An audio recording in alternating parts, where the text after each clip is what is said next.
그럼 어제와 마찬가지로 이해 강연을 시작하기에 앞서서 저희 연사 선생님이신 정영철 선생님 소개를 간단하게 드릴게요. 선생님께서는 한국 문학을 연구하시는 서울대학교 국어국문학과 교수님이십니다. 그리고 한국 18세기 학회 회장을 역임하셨고 저희가 잘 알고 있는 영화도 송강호와 유아인이 나왔던 사도의 자문을 맡으셨던 선생님이십니다. 그럼 선생님을 자리로 모셔보겠습니다. 큰 박수 부탁드립니다. 안녕하세요. 소개받은 정병 수사입니다.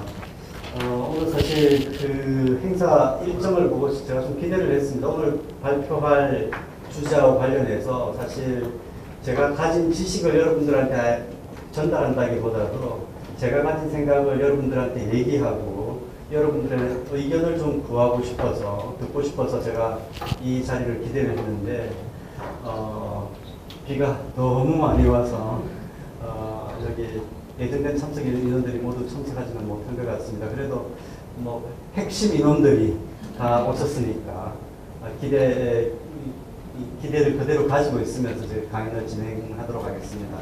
오늘 제가 그 강연할 주제는 제목을 한국 문화의 정치적 무의식, 자의식 이렇게 해도 좋을 것 같은데 한국 문화라는 말 대신 한국인이라고 해도 좋습니다. 한국인의 정치적 무의식, 정치적 자의식 그렇게 해도 좋고 뒤에 정치적이라는 말을 빼도 좋습니다. 한국인의 자의식 이렇게 해도 좋다고 생각을 합니다.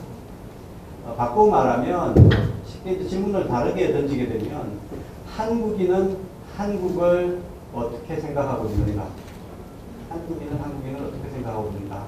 하는 질문에 대한 제 나름의 답을 여러분들에게 드리겠습니다. 주제는 일단 그 1시간 동안 할 주제는 이렇습니다. 한국 문화의 정치적 자의식은 의존과 자주의 긴장 관계 속에 형성되어 있다. 나중에 이제 구체적으로 풀어가겠습니다. 그리고 연관된 문장입니다만 한국인들은 자기 삶의 주인이고자 하면서 주인으로 살기 어려운 현실의 모순을 가장 깊은 고민으로 안고 있다. 저는 그렇게 생각을 합니다. 이 주제를 가지고 1시간 동안 풀어보도록 하겠습니다. 강의 차례는 이렇습니다. 먼저 문제를 제기를 하고요. 그 다음에 전체적으로 3개의 작품을 가지고 얘기를 합니다. 첫 번째는 삼국사기에 실린 김유신전을 가지고 얘기를 하고, 두 번째는 최추원전, 그리고 세 번째는 임경업전입니다. 모두 그 한국의 고전 소설, 설화, 전기들입니다. 근데 이 김유신, 최추원, 임경업은 모두 실제 역사 인물들이고요. 김유신과 임경업은 한국 역사를 대표하는 대표적인 무장, 세설포자를 꼽으라면 이 두 분 외에 한 분을 더 꼽을 수 있을 겁니다. 누구죠? 이순신이겠죠. 이순신. 강감찬을 꼽을 수도 있을 테고, 대표적인 무장 김유신과 임경업이 들어가 있고, 최추원은 문신입니다. 학자인데 거의 김유신, 임경업처럼 영웅의 반열에 올라 있는 학자입니다. 이 세 명의 인물을 가지고 여러분들에게 얘기를 들려드리도록 하겠습니다. 마지막 미래 전망으로 해서 마치도록 하고요. 혹시 시간이 남으면 이거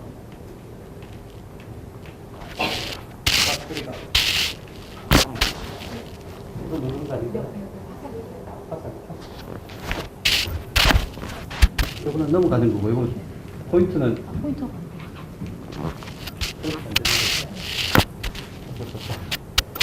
네. 시간이 남으면 어느 문제를 가지고 풀어 가는 것도 있는데 어느 문제를 좀 말씀을 드리고자 합니다. 먼저 질문부터 한번 던져보겠습니다. 여러분들 이제 한국에서 이제 도착해서 오래 산 사람들인데 제 어릴 때는 이런 질문을 텔레비전에서 던지는 것을 많이 봤습니다. 어떤 외국의 유명한 배우들이나 가수가 한국을 처음 방문합니다. 그때는 이제 인천공항이 아니라 옆에 이제 김포공항이 국제공항이었었는데 김포공항에 비행기가 내려요. 비행기가 착륙을 합니다. 그러면 외국의 유명한 배우나 가수가 트랩을 내려옵니다. 내려오는 가수나 배우에게 리포트 기자가 달려가서 마이크를 건네면서 던지는 질문이 있습니다.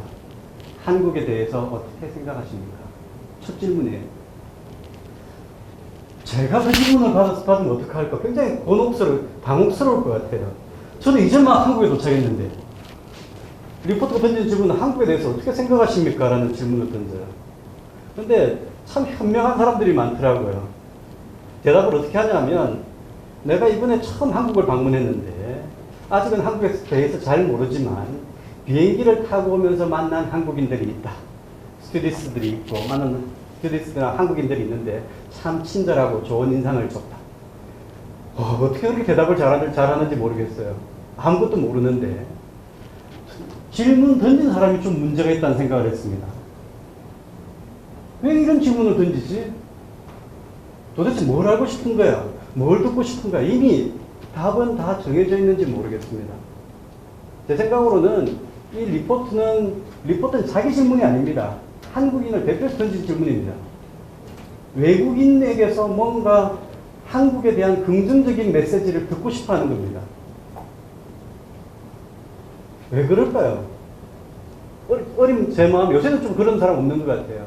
요새는 저런 질문 던진 사람이 좀 사라졌습니다. 그래서 한국이 많이 국제화된 것 같은데, 여전히 그런 의식은 남아있다고 생각을 합니다. 두 번째 질문입니다. 이것도 참 이상한 질문인데요. 엘빈 토플러라는 학자가 아시죠?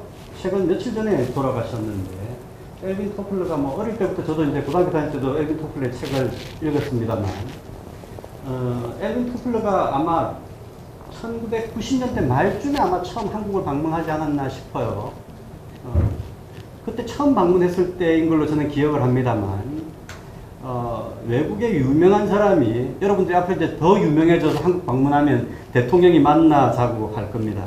대통령이 만나자고 했어요. 그래서 대통령이 만났습니다. 대통령이 어떤 질문을 던졌냐면, 한국의 미래에 대해서 어떻게 생각하십니까? 라는 질문을 던졌어요. 제가 언론 보도를 통해서 그 질문을 보고는 숨이 탁 막혔습니다. 제가 읽었던 엘빈 토플러의 책에서는 한국에 대한 부분이 한두 줄밖에 없었어요. 엘빈 토플러는 한국을 몰라요. 그 다음에 한국에 대해서 잘 알게 됐고, 조금 더 알게 됐습니다. 자기가 가르쳤던 유학생들을 통해서 조금 알게 됐고, 그리고 한국의 대통령이 이런 프로젝트를 줘가지고 한국에 대해서 더 공부하게 됐습니다. 그거는 그 뒤의 일이고, 엘빈 토플러 처음 왔을 때는 제가 알기로는 그 책에는 한국에 대한 기사가 한두 줄밖에 없었습니다. 그런 사람한테 대통령이, 나라의 장래를 책임진 대통령이 미래에 대해서 묻고 있습니다. 한국의 미래에 대해서. 제 같은 국민들은 어떻게 살아야 됩니까? 누구를 믿고 살아야 됩니까? 대통령을 차라리 토플러를 모셨으면 좋겠어요. 대통령이 물어보는 사람이 대통령을 해야지. 자기가 왜 대통령을 해요? 왜 물어볼까요? 한국 대통령이.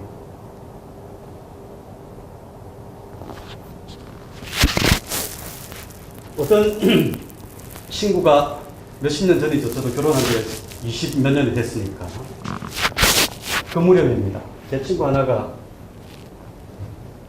저를 만나자고 해서 나갔더니 자기 여자친구를 데리고 왔어요. 그리고 여자친구랑 같이 만났습니다. 만나고 여자친구를 보냈어요. 보낸 다음에 저하고 둘이 남았어요. 차를 마시면서 저한테 물어봤습니다. 내 여자친구에 대해서 어떻게 생각하니?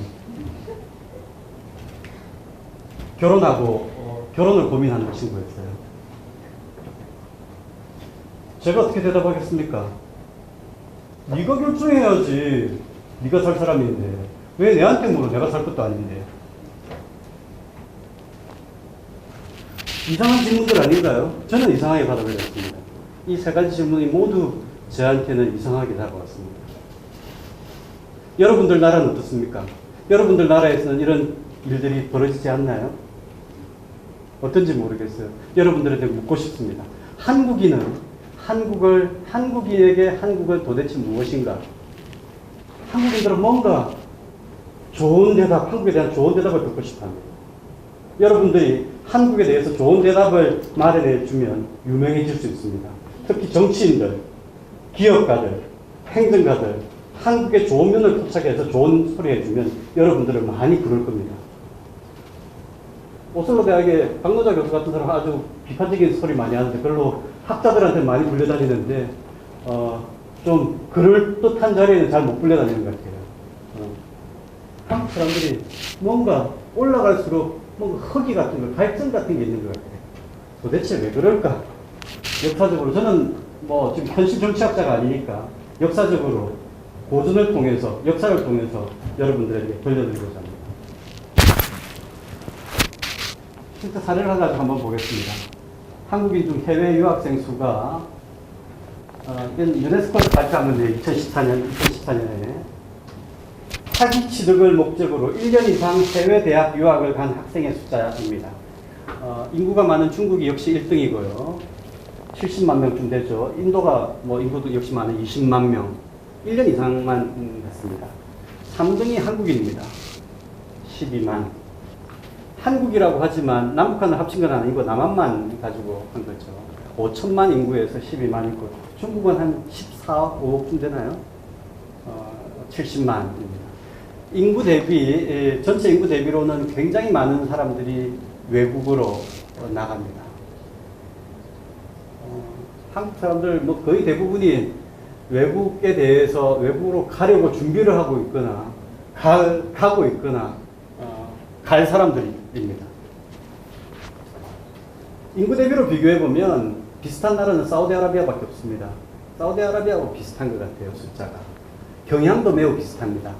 사우디아라비아 어떤 상황 때문에 한국이랑 비슷한지 궁금하지만 아직 들을 기회는 없었습니다.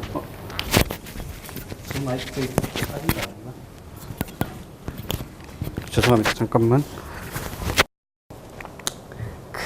나가는 인구가 많을 뿐만 아니라 나가는 국가도 아주 편중되어 있습니다.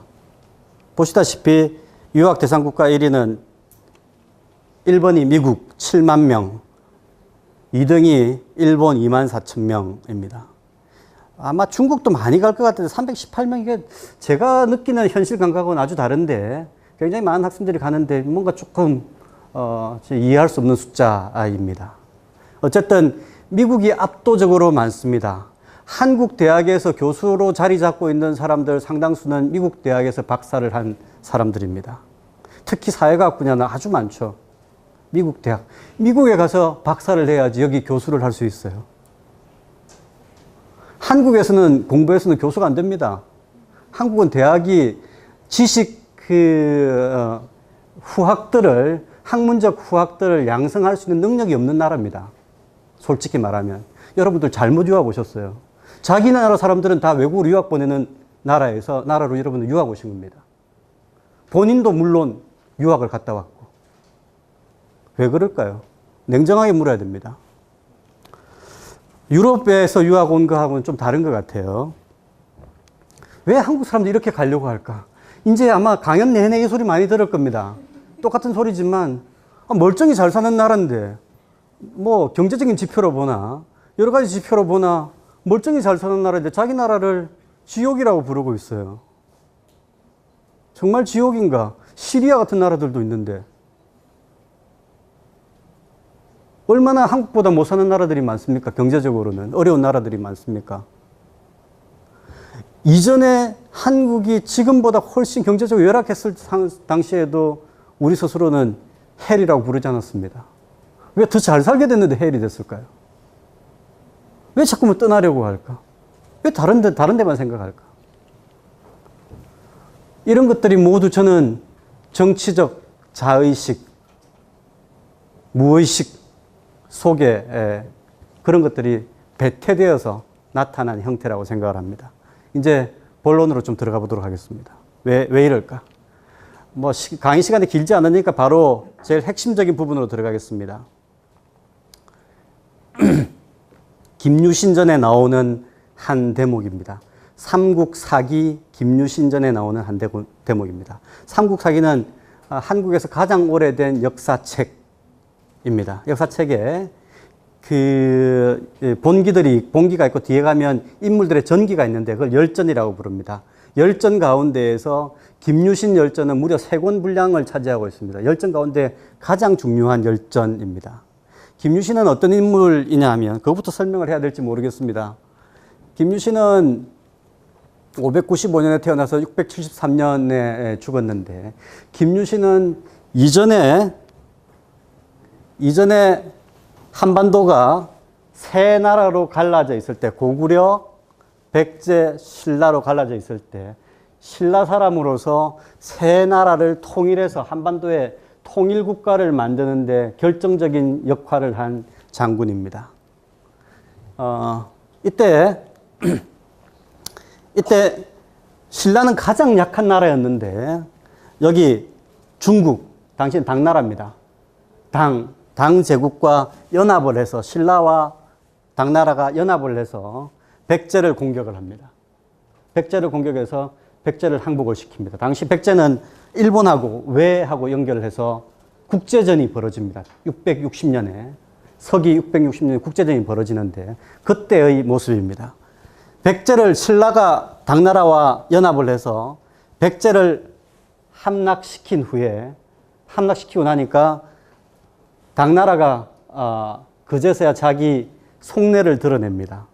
이제 백제까지 함락을 시켰으니 신라까지 함락을 시켜서 중국 땅으로 만들고자 합니다. 당나라 영토로 만들고자 합니다. 당나라 지배하에 넣고자 합니다. 그랬더니 이제는 신라가 고민하기 시작합니다. 어떻게 해야 되나?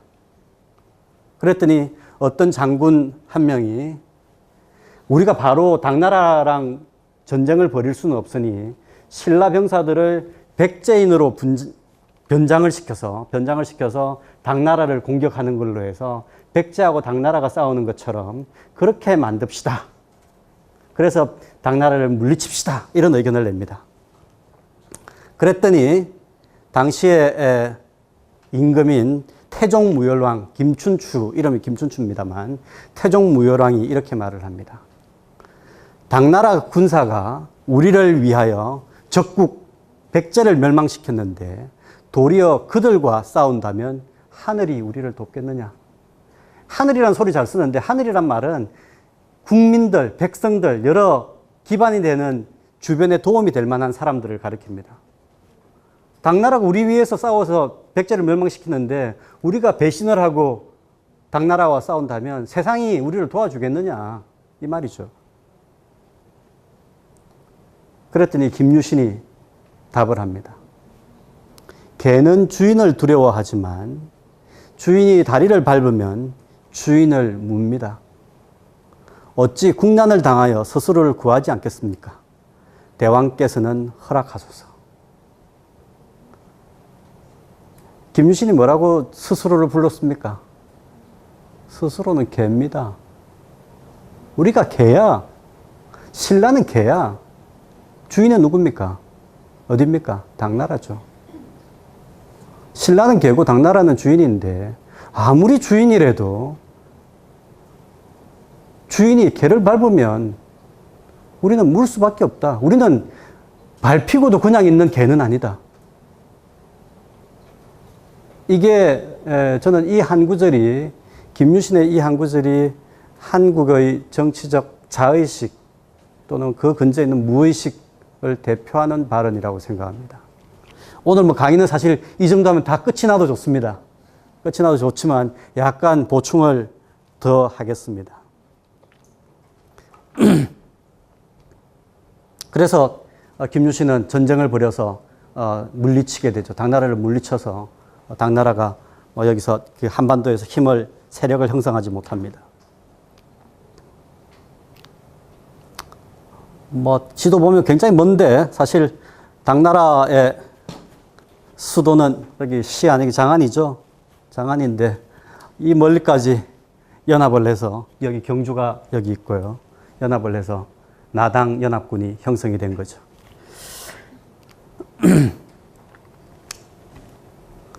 신라 사람들은 적어도 이런 김유신 등을 보면 이렇게 생각합니다. 아주 모순일 수 있는데요. 스스로를 개라고 생각합니다. 스스로를 주인이라고 생각을 못해요. 아마 한국 사람들이 상당수는 사실 자기를 개라고 생각한다고 생각합니다. 개야, 한국인들이. 개라는 생각을 가진 사람도 많다고 생각합니다. 그렇지만 묻는다는 행위를 통해서 자기가 주인이 되어야 되겠다는 생각을 가진 사람도 많다고 생각합니다. 주인이 되고 싶어하는. 그 갈등, 아까 의존과 자주라고 했는데요. 그 갈등, 고민 속에 한국의 자의식, 무의식이 있다고 생각을 합니다. 요거를 좀 더 약간 모형을 나눠서 보겠습니다. 두 가지 모델을 가지고 보겠습니다. 임경업전과 최충전인데요. 최충전은 다른 말로 참 특이한 작품인데 조선시대 전기 작품 소설들은 다 주인공을 가지고 이름을 삼습니다. 근데 이 작품은 유일하게 주인공 아버지를 가지고 제목을 삼았어요. 주인공은 최치원입니다. 최치원. 그래서 최치원전 또는 최고운전으로 전하는 이본들도 있습니다. 그러니까 일본판에 일본 외무성에서 만든 발간한 책입니다. 1883년에 발간한 최충전을 보면 최치원전을 보면 최충전이라는 제목을 달고 있습니다. 그래서 저도 최충전이라고 했습니다만 사실은 내용으로 보면 최치원전입니다. 일본 외무성이 메이지 이후에 이제 근대 활자를 만드는데 근대 한국 활자를 주조를 해요. 주조를 해서 자기네들 관련된 그 조선어 학습서들 같은 것을 찍습니다. 인어대방, 교린수지 이런 한국 학습서를 만듦과 동시에 소설 두 종을 발간을 합니다. 두 종의 소설을 발간을 하는데 하나가 임경업전이고 다른 하나가 최충전입니다. 일본 외무성이 왜 쓸데없이 두 종의 한국 소설을 재미삼아 찍었을까요? 그렇지는 않습니다. 이유가 있습니다. 이 두 책은 18세기 이후 일본인들이 한국을 공부할 때 사용한 교재였습니다. 그 교재로 처음 만든 사람이 아메노모리 호슈라는 사람입니다. 이 사람에 대한 전기도 몇 권이 나와 있고, 이 사람은 한일 외교의 대표적인 인물이어서, 그 대통령도 일본하고 좀 관계 좀 개선하려고 하면 아메노모리 호슈를 덜 먹일 때가 많습니다. 아마 노태우 대통령이 처음 덜 먹였던 것 같아요. 처음 덜 먹였던 것 같은데, 성신 외교, 정성과 신뢰를 다해서 관계를 맺어야 된다는 얘기를 했습니다. 외교적 수사입니다, 사실. 꼭 그렇게 했다기보다도 외교적 수사인데 한일 관계를 성신으로 가져가자 이런 소리를 노태우 대통령 때 처음 했습니다. 이 사람은 아메노모리 호슈는 그 외교 교육관이 요새 외교관이 되려면 무슨 연수원이 있죠. 연수원에 말하자면 교수 같은 역할을 했던 사람입니다. 통역관이기도 하고요. 이 사람이 1727년에는 스시마에서 이제 당시 메이지 이전 에도 시대 일본에서 조선과의 외교는 스시마가 대행을 했습니다. 그러니까 일본은 쇄국인데 문을 닫아놨는데 외국과의 교섭은 두 군데만 열어놨죠. 어디죠? 한 군데는 어디죠? 다른 한 군데는 여기 나가사키. 나가사키를 통해서 네덜란드하고 교섭을 하고 그리고 네덜란드와 중국과 이제 교섭을 하고 스시마를 통해서 조선과 교섭을 했습니다. 이 사람은 스시마에서 조선과의 외교를 맡았고 1727년에는 스시마에서 한의사라고 하는 최초의 외국에서 설립된 최초의 한국어 교육기관을 만듭니다. 한의사라고 하는 것을 만들었습니다. 여기서 이제 통사, 외교관, 통역관, 외교관, 그리고 무역 담당자 이런 사람들을 양성을 했는데요. 이 아메노모리 호슈가 이제 학교를 만들면서 여러 가지 교재를 썼습니다만 한국의 소설을 한국어를 공부하는 데 이용을 했습니다. 첫 번째 대표적인 소설은 숙향전이라는 소설이고요. 그리고 이제 고급반에 올라가면 최충전과 임경업전 두 작품을 씁니다. 정말 근데 이 아메노모리 호슈가 공부를 굉장히 열심히 한 사람이에요. 그러니까 전기의 제목도 내 목숨이 5년이 주는 한이 있더라도 이런 식으로 되어 있을 겁니다. 내 목숨이 5년이 주는 한이 있더라도 한국어를 열심히 공부해서 반드시 내가 한국어는 잘할 수 있도록 하겠다.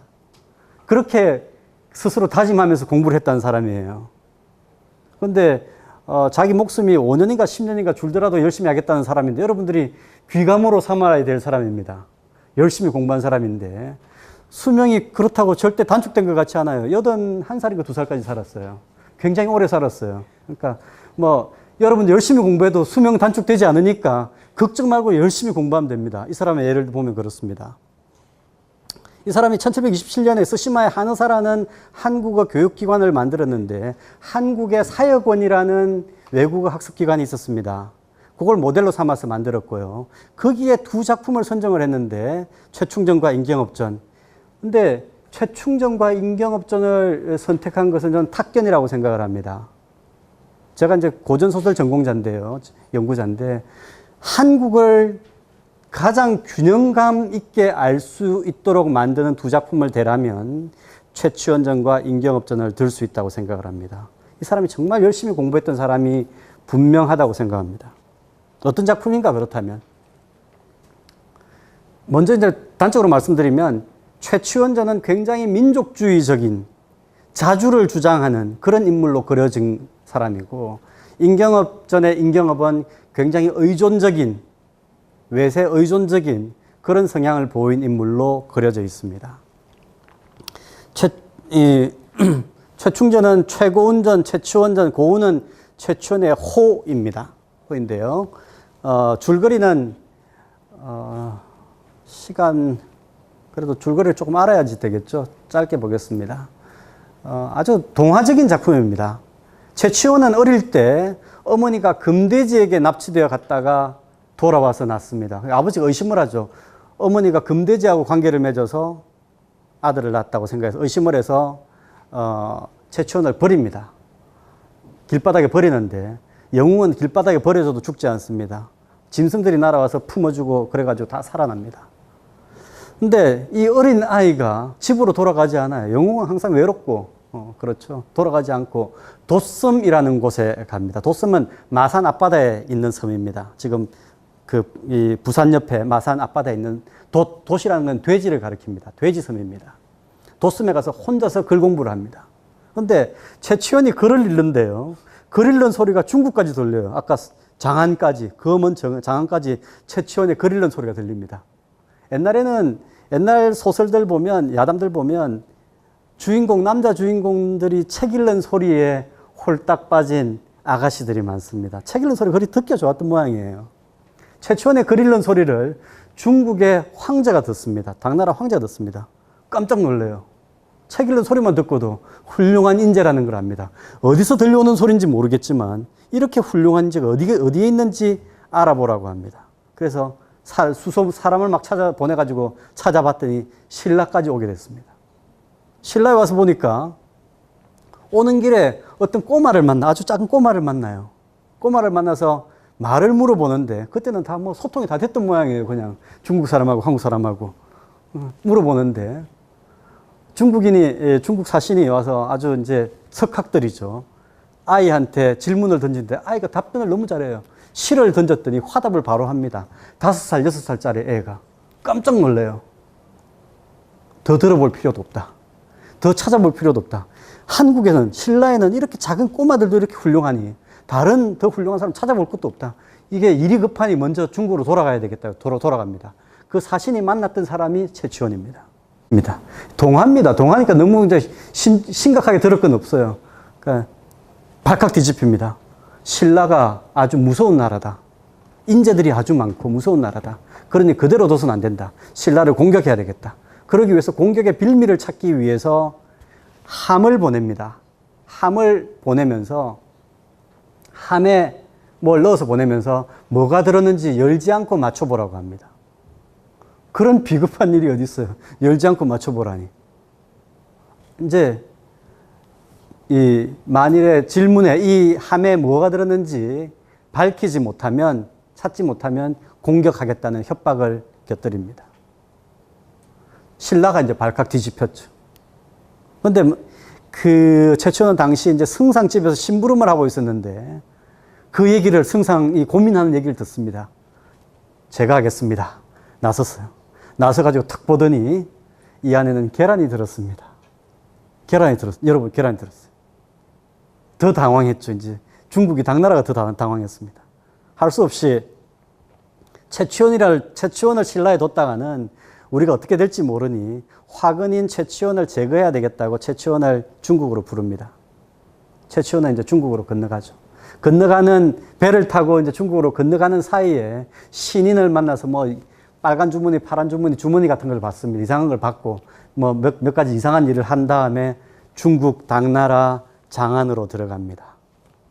장안으로 들어가는데 장안의 입구에 장안문, 중국이 얼마나 큰 나라입니까? 문이 아주 크고 높은데 최치원이 일부러 고가를 써요. 높은 고가를 쓰면서 높은 고가를 쓰고 문을 들어가려고 하니까 문에 부딪히죠. 그러니까 최치원이 이런 식으로 얘기합니다.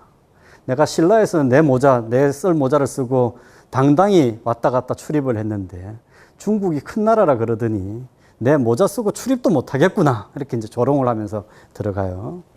들어간 다음에 이제 그 다음에는 중국 황제가 최치원을 협박과 회유를 계속 하는 겁니다. 중국 황제가 이런 식으로 얘기를 하죠. 내 땅의 모든 사람들이 내 백성이고 내 백성인데 너는 어찌 내 백성이 되지 않겠느냐.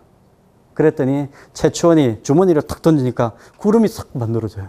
그 위에 훌쩍 뛰어 올라요. 구름 위에. 그러면서 최치원이 얘기합니다. 여기도 폐하의 땅이니까. 뭐 이런 식으로 조롱을 하는 겁니다. 그래서 이제 최치원을 도저히 굴복시킬 수 없다는 사실을 알고 신라로 돌려보냅니다. 최치원은 신라에 돌아와서 보니까 신라가 너무 안 좋아요. 헬신라예요, 헬신라. 그래서 여기 살 수 없다 생각을 해서 가야산으로 들어가서 숨어서 신선이 됩니다. 이게 최치원의 줄거리인데요. 최치원은 죽은 해가 미상입니다. 왜요? 신선이 됐으니까 알 수가 없겠죠. 뭐. 우리가 어떻게 알아요? 신선이 됐는데. 알면 이상한 거지. 사실 최치원은 이렇게 훌륭한 영웅으로 그려져 있는데 최치원이라는 인물을 보면 참 신기한 인물입니다. 왜 최치원이 이렇게 그려졌을까? 최치원이 한 일이 도대체 뭐지? 최치원의 생애를 한번 보겠습니다. 최치원은 신라 육두품 출신, 아주 높은 귀족은 아니고요. 중간 계층 정도 됩니다. 근데 12살에 당나라에 유학을 갑니다. 12살에 유학 가요. 요새도 조기 유학이라고 한국에서 부르는데 아주 조기 유학, 그것도 얼마나 힘든 유학길을 떠납니까? 그래서 18세에 빈공과라는 것은 외국인을 위한 특별 전형입니다. 특별 전형에 합격을 해서 그 다음부터는 중국에서 벼슬을 관직을 합니다. 특히 고변이라는 사람의 종사관이 돼서 황소라는 사람의 난이 있었는데 황소의 난에 경문을 써서 그게 명문으로 명성을 높이 떨칩니다.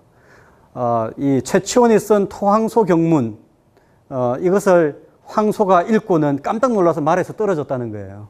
뭐 사실은 확인할 수 없지만 그런 소문이 있습니다.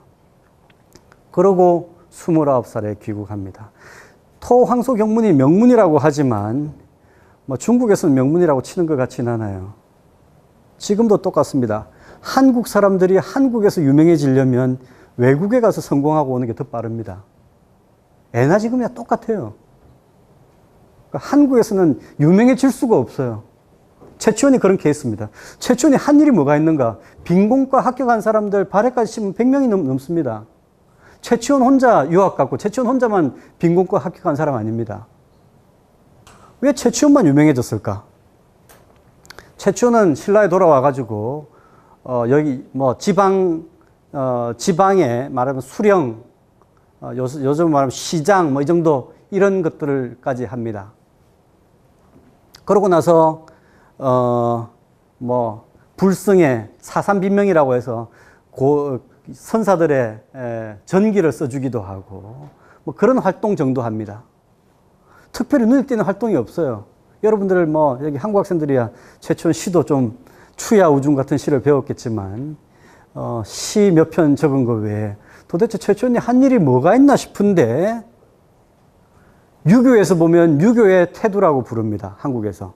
여기 성균관에 가면 문묘가 있는데요. 공자묘가 있는데 공자묘에 한국 유학자들 18현 18명을 배양을 하는데 맨 앞자리에 최치원이 들어갑니다. 유학자 가운데 최고 인물이 됐고요. 불교에서도 대표적인 인물이 됩니다. 사삼비명을 적어서. 그리고 아까 본 것처럼 신선이 됐다 그랬죠. 한국 도가에도 비조가 됩니다. 도대체 한 일은 별로 없는 것 같은데 최고래요, 다. 정말 이해할 수 없는 인물입니다. 최치원이 최치원 전에서 보여준 것처럼, 이야기에서 보여준 것처럼 불세출의 영웅이 된 이유를 알 수가 없어요. 하지만 이야기에서, 민간에서는 최치원은 불세출의 영웅이 되어 있습니다. 최치원의 세계인식을, 최충진이 보여준 세계인식을 보면은 아주 자주적인 인식입니다. 조선시대 이런 인식은 공식적인 기록에서는 보이지 않습니다. 그러니까 뭐, 실록이라든지 아니면 선비들, 양반들의 기록들에서는 이런 내용들은 보이지 않습니다. 민간에서만 오로지 보입니다. 민간의 세계인식이고요. 표면의 세계인식, 공식화시킬 수 있는 세계인식이 아니라 드러낼 수 없는 세계인식입니다. 이런 세계인식이 어디서 나왔을까? 뭐 이런 얘기들을 하지만 최치원 전쟁이 언제 만들어졌는지는 분명치 않지만 효빈 잡기의 기록, 16세기 말의 기록으로 볼 때 16세기 이전에 있었던 걸로 우리는 생각할 수 있습니다. 근데 이런 유사한 얘기들이 꽤 많이 있어요. 중국 사신을 이긴 떡보 이야기, 중국 사신이 낸 문제를 푼 허균의 누이 이야기, 이호성을 놀래준 노인. 다 보면 떡보, 약간 모자라는 애라든지, 안 그러면 여성, 아니면 노인들이 막강한 중국 사신, 중국 무장을 혼내주는 얘기들입니다. 이런 이야기들이 민간에 많이 전해져 있습니다. 이게 한국인들의 한 인식입니다.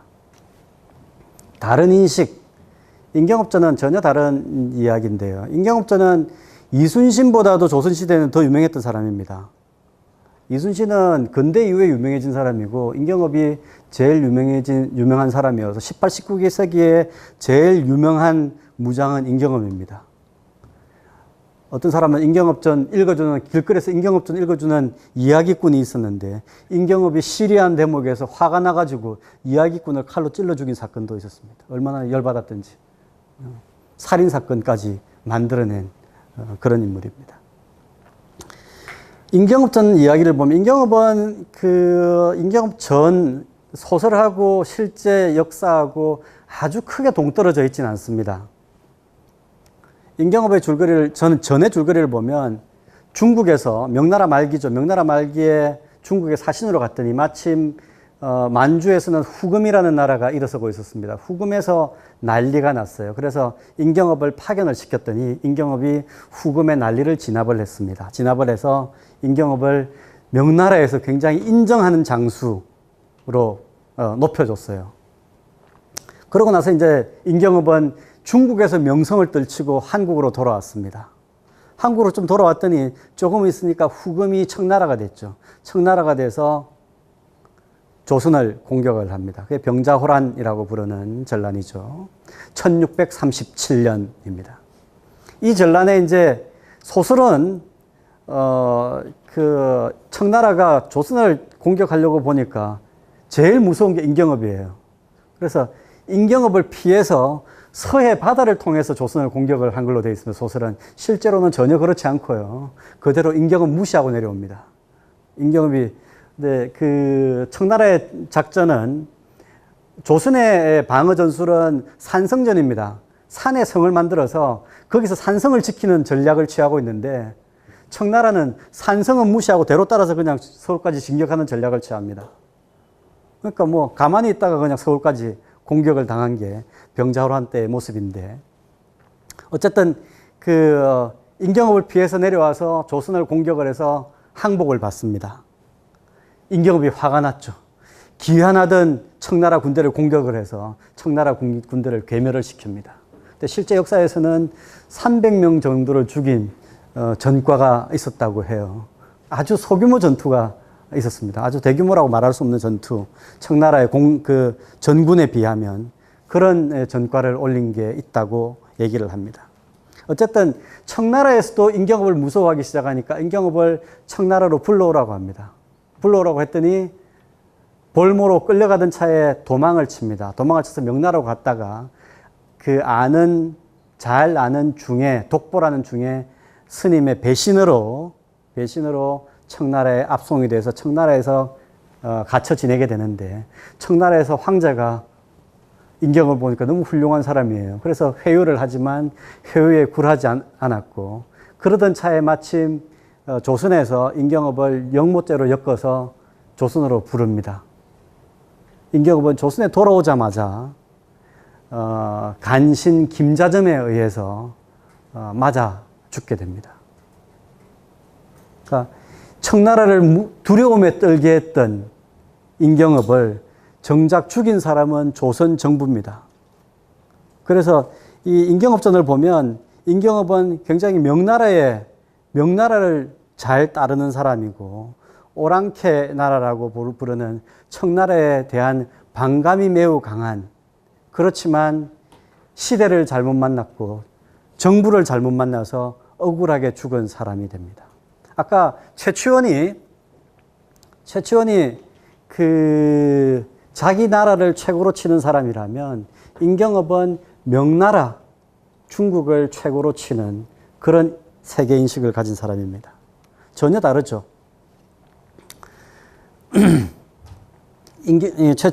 인경업의 실제 역사를 보면 뭐 내용이 거의 비슷합니다만, 마지막에 사실 인경업을 죽인 사람은 소설에서는 김자점이라고 알려져 있습니다만, 그리고 많은 학자들이 김자점으로 잘못 알고 있어요. 그건 잘못 알고 있는 겁니다.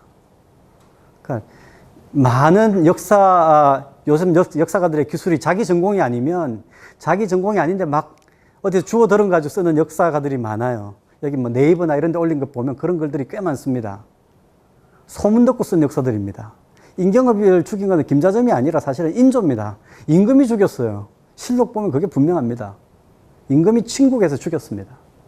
근데 임금의 잘못은 그 다음에 쓰질 않아요. 임금의 죄를 뒤집어 쓸 희생양을 찾게 됩니다. 소문이. 그게 김자점이었던 겁니다. 조금 실제 역사하고는 좀 다른데요. 어쨌든 그런 부분들 좀 몇 가지 다른 것 빼고는 거의 비슷한데, 기본적으로 인경업은 숭명배청이라고 합니다. 명나라를 높이고 청나라를 배격하는 그런 생각을 가졌던 사람이라고 할 수 있고, 요 바탕은 존주론적 화의론, 화의관. 그러니까 계속 중국의 그 세계관은 화와 이를 나누죠. 지금은 어떤가요? 중화. 여기 중국 학생들 많을 텐데, 중국은 화고 중국 밖은 이가 되는 거죠. 조선은 중국 밖에 있으니까 이입니다. 이라는 걸 알아요. 그렇지만 이 가운데에서는 중국에 가까운, 화에 가까운 이라는 게 조선 사람들의 생각입니다. 그걸 뭐라고 부르죠? 소중화의식이라고. 소중화의식. 어떤 역사학자는 조선중화주의라고 하는데, 저는 뭐 그런 견해에 대해서 전혀 동의할 수 없습니다. 그러니까 화와 이를 나누는 인식이죠. 지금도 그런 생각들이 강해요. 외국인을 보면 화인가 이인가, 그런 잔재들이 많이 남아있는 것 같아요. 차별적인 인식, 외국에 대한 차별적인 인식이 많이 남아있다고 생각합니다. 이 화의론은, 화의가는 조선의 공식적인 세계인식이고 조선의 표면적인 세계인식이기도 합니다. 그래서 문집이나 역사서나 이런 것들을 보면 이런 세계인식으로 서술이 되어 있습니다. 자주적인 세계인식은 잘 없어요.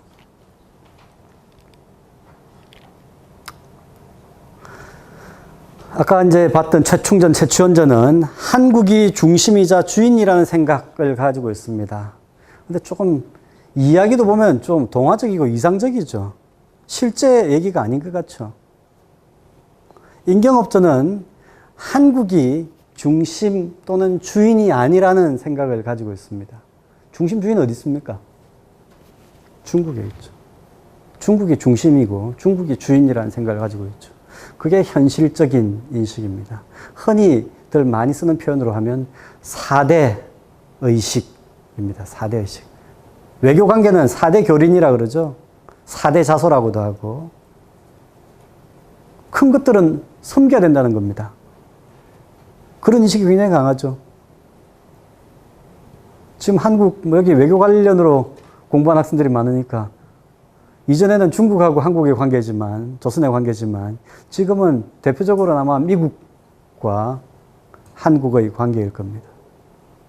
참 말 잘 듣는 나라 아닌가? 한국이. 참 말 잘 듣는, 참 착한 나라 같아. 참 말도 잘 듣고. 말 잘 들을 준비가 돼 있는 나라 같아. 어차피 이건 뭐 우리는 그게 현실이니까, 외교적 현실이니까. 외교 현실이죠. 그게 현실론이겠죠. 우리는 개니까.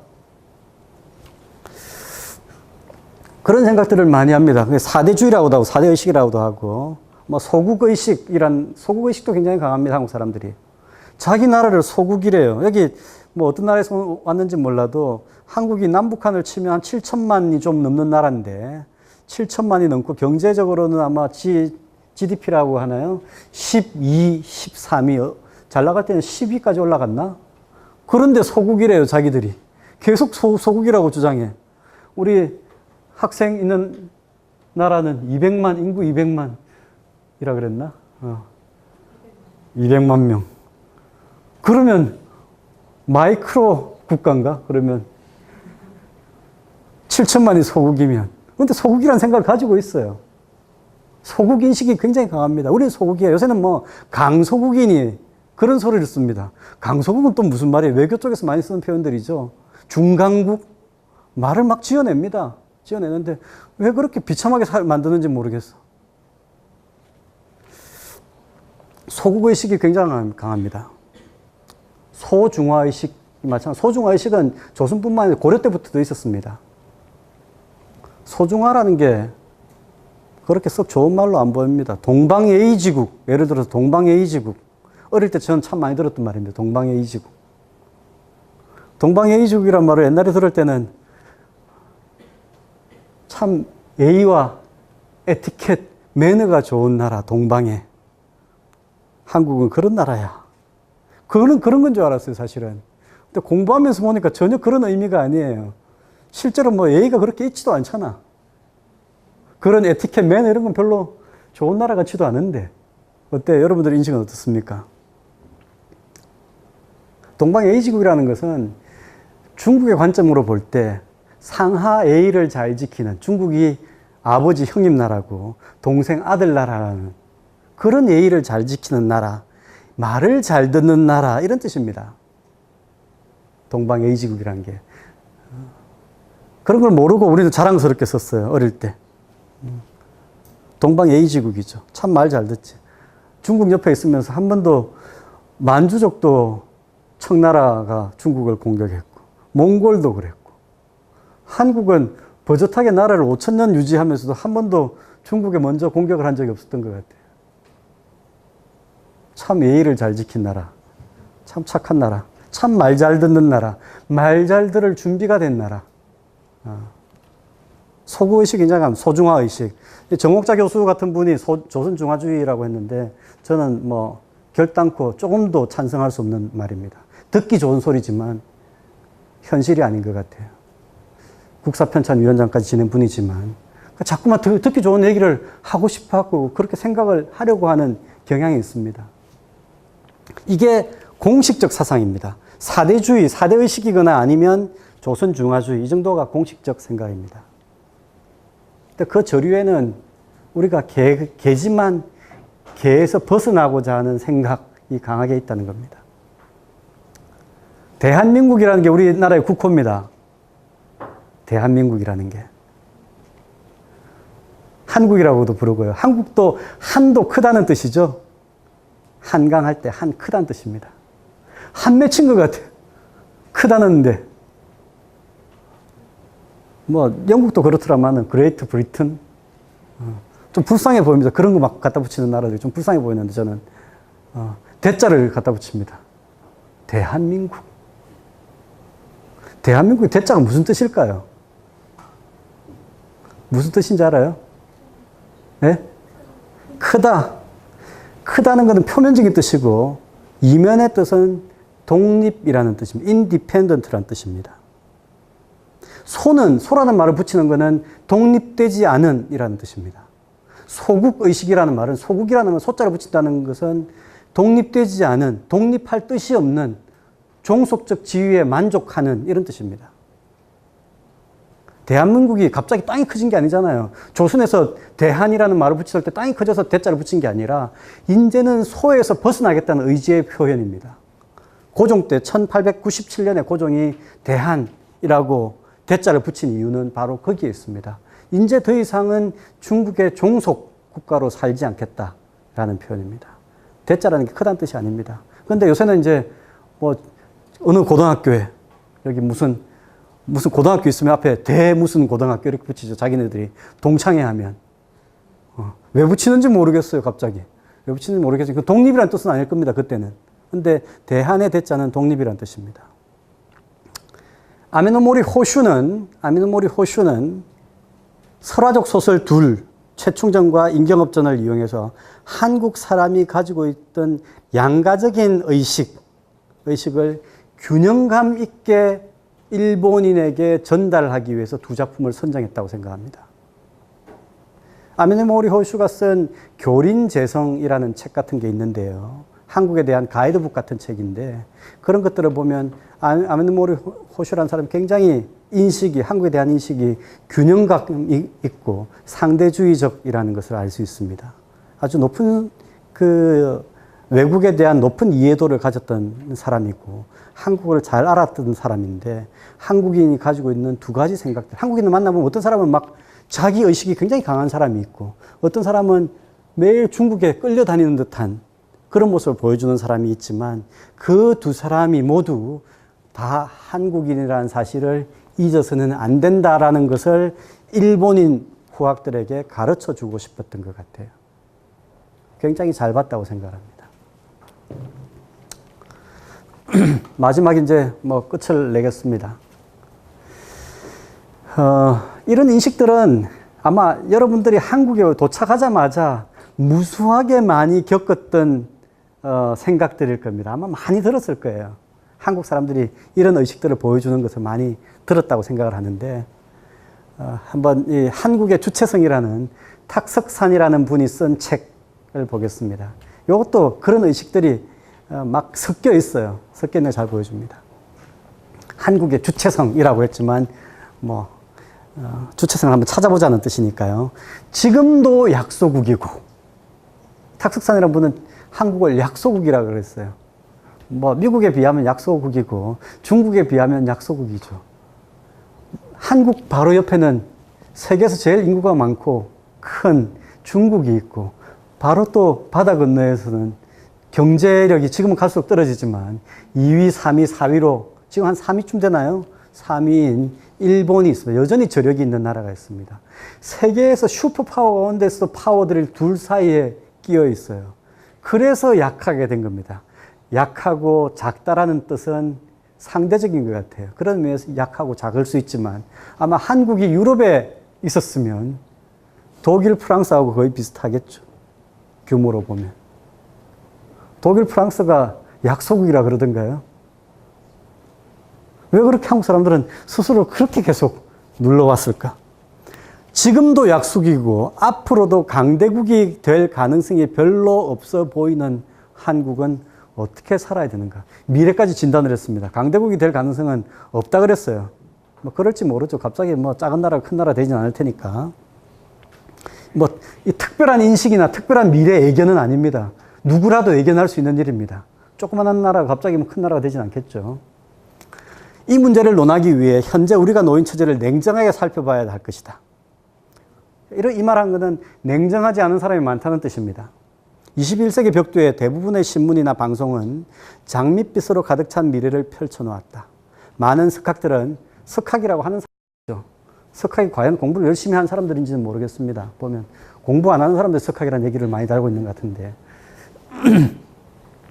세계는 환태평양 시대로 접어들 것이고 이미 환태평양 시대 아닌가? 그러면 한국은 세계의 중심 국가가 될 것이다. 라는 등 하나만한 소리를 하고 있는 거죠. 한계에 다다른 서양의 가치에 대한 대안으로 동양적 가치가 부상할 것이다. 라는 등 이것도 참 근검없는 소리 같은데 무책임한 주장을 쏟아내고 있다고 탁석산 선생이 적고 있습니다.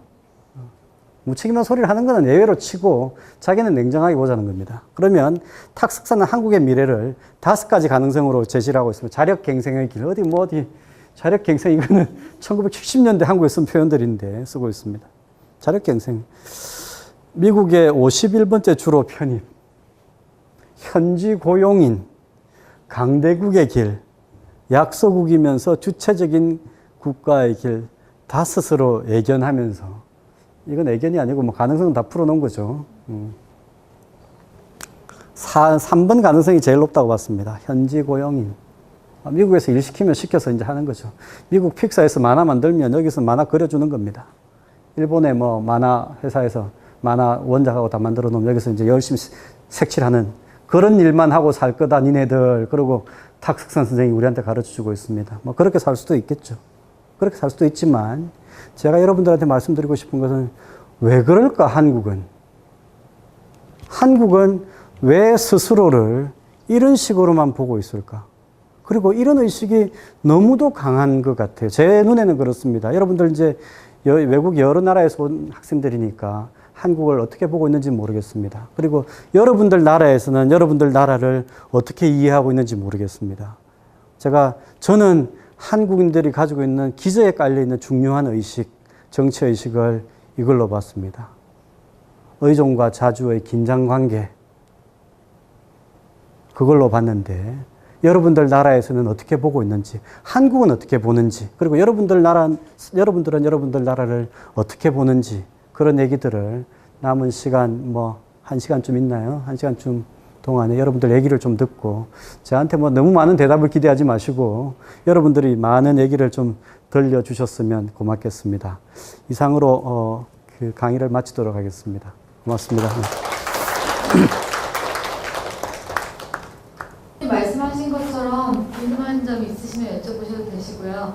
아니면 교수님께서 말씀하셨던 스스로에 대한 얘기를 좀 해주셔도 괜찮을 것 같습니다. 손을 드시면 저희가 마이크를 전달해 드리도록 하겠습니다.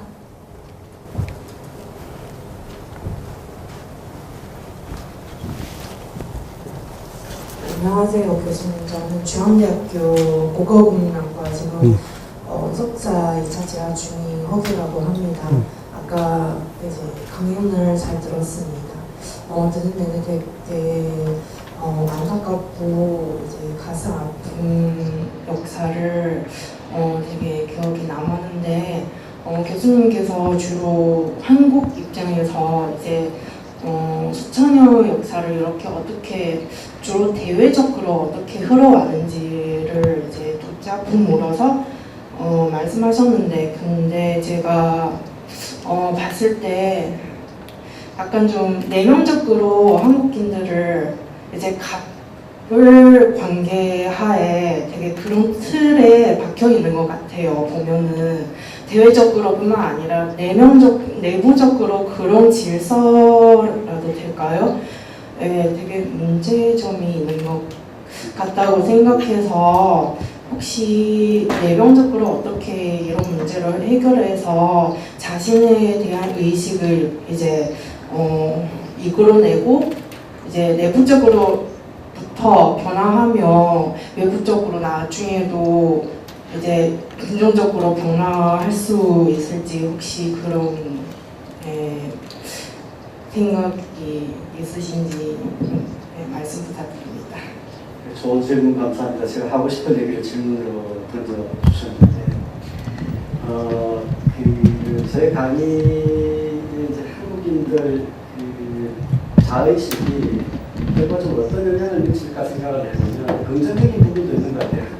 한국인들 자의식이라는 게 주인의식 또는 자기 중심성이 굉장히 약하다는 생각을 가지고 있습니다. 한국인들, 저는 그래요. 미국인들 만나보면 굉장히 당당한데 자기가 중심이라는 생각 너무 당당해요. 외국 가서 보면 이태리 가서도 그냥 이태리 사람 주문받으러 오면 영어를 써버려요. 이태리 사람 영어 할 줄 안 할지 모르는데 굉장히 뭐 자기가 글로벌 스탠다드라고 생각하는 것 같아요. 근데 한국은 그래서 조심합니다. 나가면 나는 중심성이 전혀 없어요. 나는 중심을 몰라. 여기 현지는 어떻게 하고 있지? 그런 거를 물어봅니다. 물론 이제 맨 없는 사람은 그렇게 하지 않지만 좀 생각을 하는 사람들은 자기가 중심이라는 생각은 잘 안 가져요. 그러니까 자기 중심성이 없는 대신 다른 데서 무슨 일이 일어나는지에 대해서 관심이 굉장히 많습니다. 그래서 유학생들이 많은 거죠. 그래서 외부의 문물, 문화들을 많이 배워와서 빨리 따라가는 그런 점에 있어서는 매우 긍정적인 효과를 낸다고 생각을 합니다. 다른 질문 뭔지는 알겠습니다. 그러니까 이 주인의식이 약하고 중심성이 약하다는 것이 긍정적인 면도 없지 않다는 생각을 가지고 있고요. 다른 하나 연결되어 있는 부분 가운데 하나가 이제 우리 학생이 지적한 부분들은 이제 가불관계를 말을 했는데, 다른 사람하고 자기 사이에 어떤 거리감, 벽 같은 거를 두고 있는 거죠. 그러니까 이 자기하고, 그러니까 여기 이제 우리 외국 학생들, 외국이라는 말도 자꾸만 거리를 두는 표현인 것 같습니다. 한국과 외국. 여기 한국에 와 있는데, 우리 학생들 여기, 우리 학생들이 학생들인데, 외국 학생, 이렇게 부르면 갑자기 뭔가 거리가 생기는 것 같아요. 먼 학생들이 아닌데. 근데 자꾸만 거리를 두는 표현들을 씁니다. 사람 사이에 벽을 만들고. 근데 그런 것들이 이제 갑을 관계로 나타나는데, 이런 그 정치적 자의식, 무의식과 관련해서도 갑을 관계가 형성에 영향을 끼친다고 생각을 하고요. 다른 하나는 저는 유교라고 생각을 합니다. 다른 하나는 유교인데, 유교 경전들 펼쳐보면 제일 앞부분에 나오는 게 기본교양에서 삼강오륜입니다. 삼강오륜이 뭐죠? 사람들의 관계를 규정하는 규범들입니다. 부자유친, 군신유의, 부부유별. 처음 그것부터 가르칩니다. 아버지와 아들, 임금과 신하, 아내와 남편. 물론 그런 관계에 있죠. 제가 문제로 삼는 것은 어떤 인간을 관계 속에서 파악하게 만든다는 겁니다. 내가 어떤 자리에 가면 내가 뭐야? 내가 아버지야? 내가 신하야? 신하로서는 어떻게 해야 되지? 관계 속에서 파악하니까 인간과 인간의 거리, 그냥 인간일 뿐이에요. 군신, 지도 인간이고 나도 인간인데. 부자 관계이기 전에 인간 관계를 먼저 생각을 해야 됩니다. 아버지도 인간이고 나도 인간이고. 그런데 유교적인 그 인간 관계 속에서는 관계 속에서 인간을 파악하게 만듭니다. 그러면 내가 어디를 가면, 제가 학생 시절에는 선생님을 만나면 선생님이고 내가 어떤 선생님을 어떤 인간으로 보는 게 아니라 저 사람을 선생으로 바라보고 나는 학생이 돼야 됩니다. 선생은 선생의 본분을 다해야 되고 학생은 학생의 본분을 다해야 된다고 얘기해요. 좋은 소리죠. 좋은 소리인데 주로 아랫사람에게만 의무가 주어집니다. 선생은 지 맘대로 하고 학생한테는 의무만 주어집니다. 군신관계, 군군신신해라 그럽니다. 군주는 군주답게 행동하고 신하는 신하답게 행동하라. 군주는 지 맘대로 행동해도 별로 처벌을 안 받습니다. 신하는 조금만 어긋나면 처벌을 받습니다. 그게 실질적인 인간관계입니다. 그게 어떻게 이루어집니까?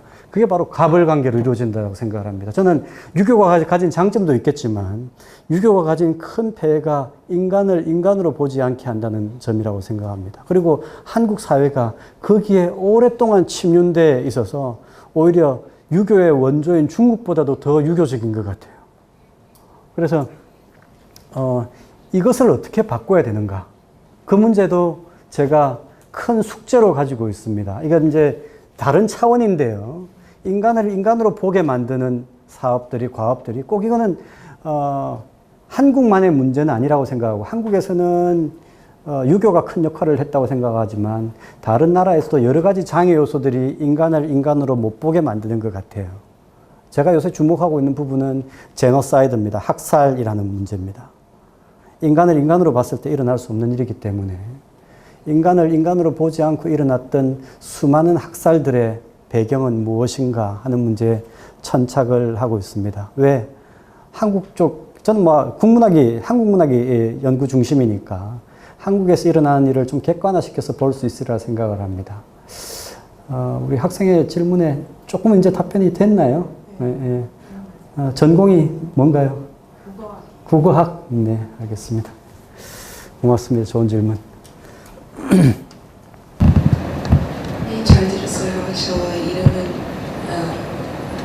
한준호인데요. 그 외국인인데 지금 미국에서 대학교 다니고 있어요. 근데 한국말 잘 못해서 영어로 질문한 다음에 뭐 트랜스레이트 같은 거 해줄 수 있으면 좋겠어요.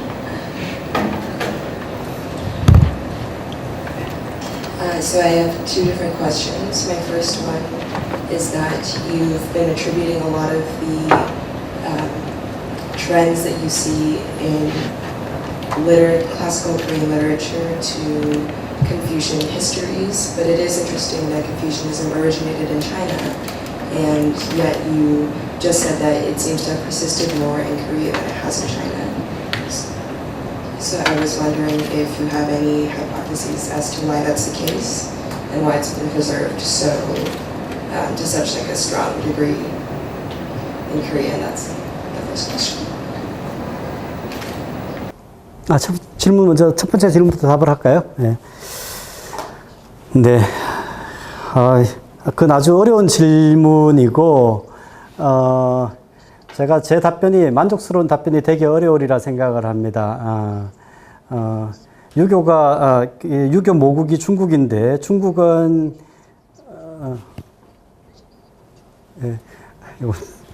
통역을 바로 들으니까 제가 할 말을 잊어버리는 것 같아요. 죄송합니다. 유교 모국이 중국인데 중국은 오히려 유교가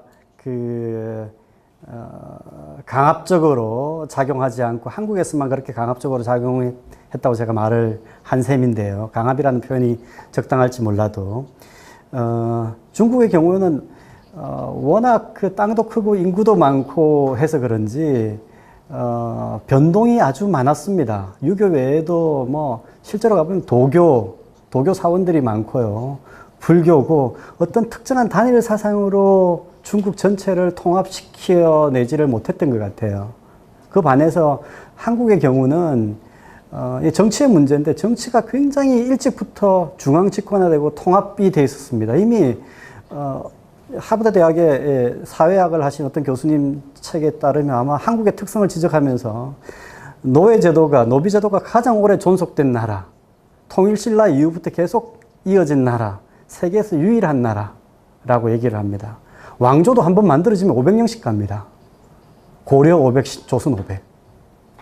그래서 굉장히 통합적이고 이 땅이 크지 않은데 중앙 집권 체제가 잘 유지가 되어 있어서 거기서 다른 목소리를 내기가 어려웠던 것 같아요. 그리고 통치를 하는데 가장 유용한 도구가 유교였던 것 같습니다. 정치적인 이유 때문에 아마 유교를 여기가 아주 그 유교 외에 다른 것들이 허용되지 않는 그런 문화가 만들어졌던 것 같습니다. 특히 유교 중에서도 주자 성리학, 조선에 가면 주자 성리학이 지배하는 그런 나라가 됐다고 생각합니다. 뭐 다른 케이스를 봐도 한국이 뭐 이전에 신채호 같은 사람도 얘기를 했지만 굉장히 바람을 많이 타서 동아시아 3국 가운데에서도 기독교도 제일 많이 빨리 퍼졌습니다. 기독교 인구도 제일 많고. 그래서 특정한 사상이 들어오면 거기에 휩쓸리는 것이 제일 강한 것 같아요. 그리고 유교의 경우에는 정치적인 요소가 강하게 작용했다고 생각을 합니다. 답변이 좀 됐는지 모르겠어요. 처음부터 어려운 질문이고 제가 감당하기에 좀 큰 질문이라는 생각을 가지고 있습니다. 예. 죄송합니다. 이 질문 이 정도밖에 답변을 못 하겠습니다. 감사합니다. 두 번째 질문은 I think in the United States I study literature, and a lot of the times literature and art more generally are seen as spaces of radical possibilities where people can engage in things that challenge the status quo or imagine things that don't exist. And I'm wondering, I know you study classical literature, but whether in the classical literature or what you know of more contemporary Korean literature, whether you see continued trends of Confucianism and historically sort of ingrained patterns of thought continuing on into the present, or whether you've seen trends in the literature that offer other suggestions or other possibilities of what Korea could be, or imagine a different future for where we're going.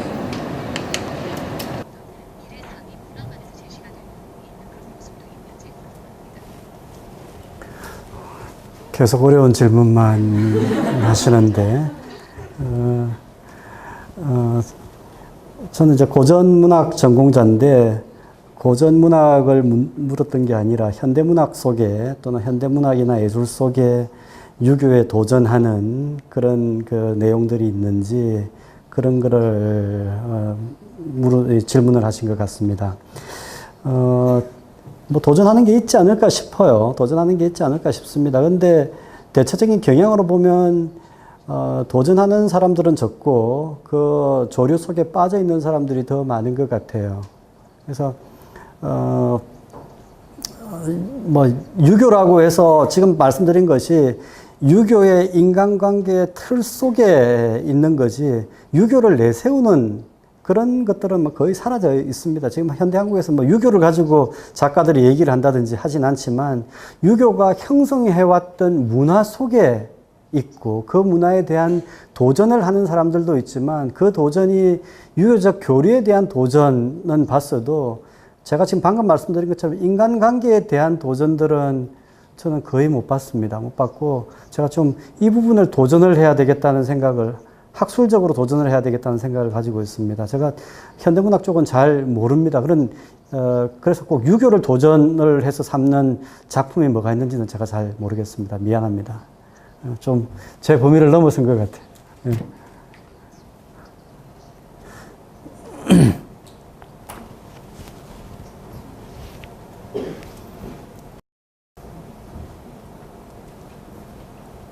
아마 마지막 강연이 보니까 작가 김혜란 씨가 오시던데 그분한테 한번 물어보세요. 현대문학 쪽에서는 어떻게 하고 있는지. 예. 안녕하세요. 재미있는 강의 주셔서 정말 감사합니다. 질문 두 개 있습니다. 그냥 부담 없는 질문이에요. 선생님 방금 말씀대로 한국 사람들은 자의식 좀 약한 나라입니다.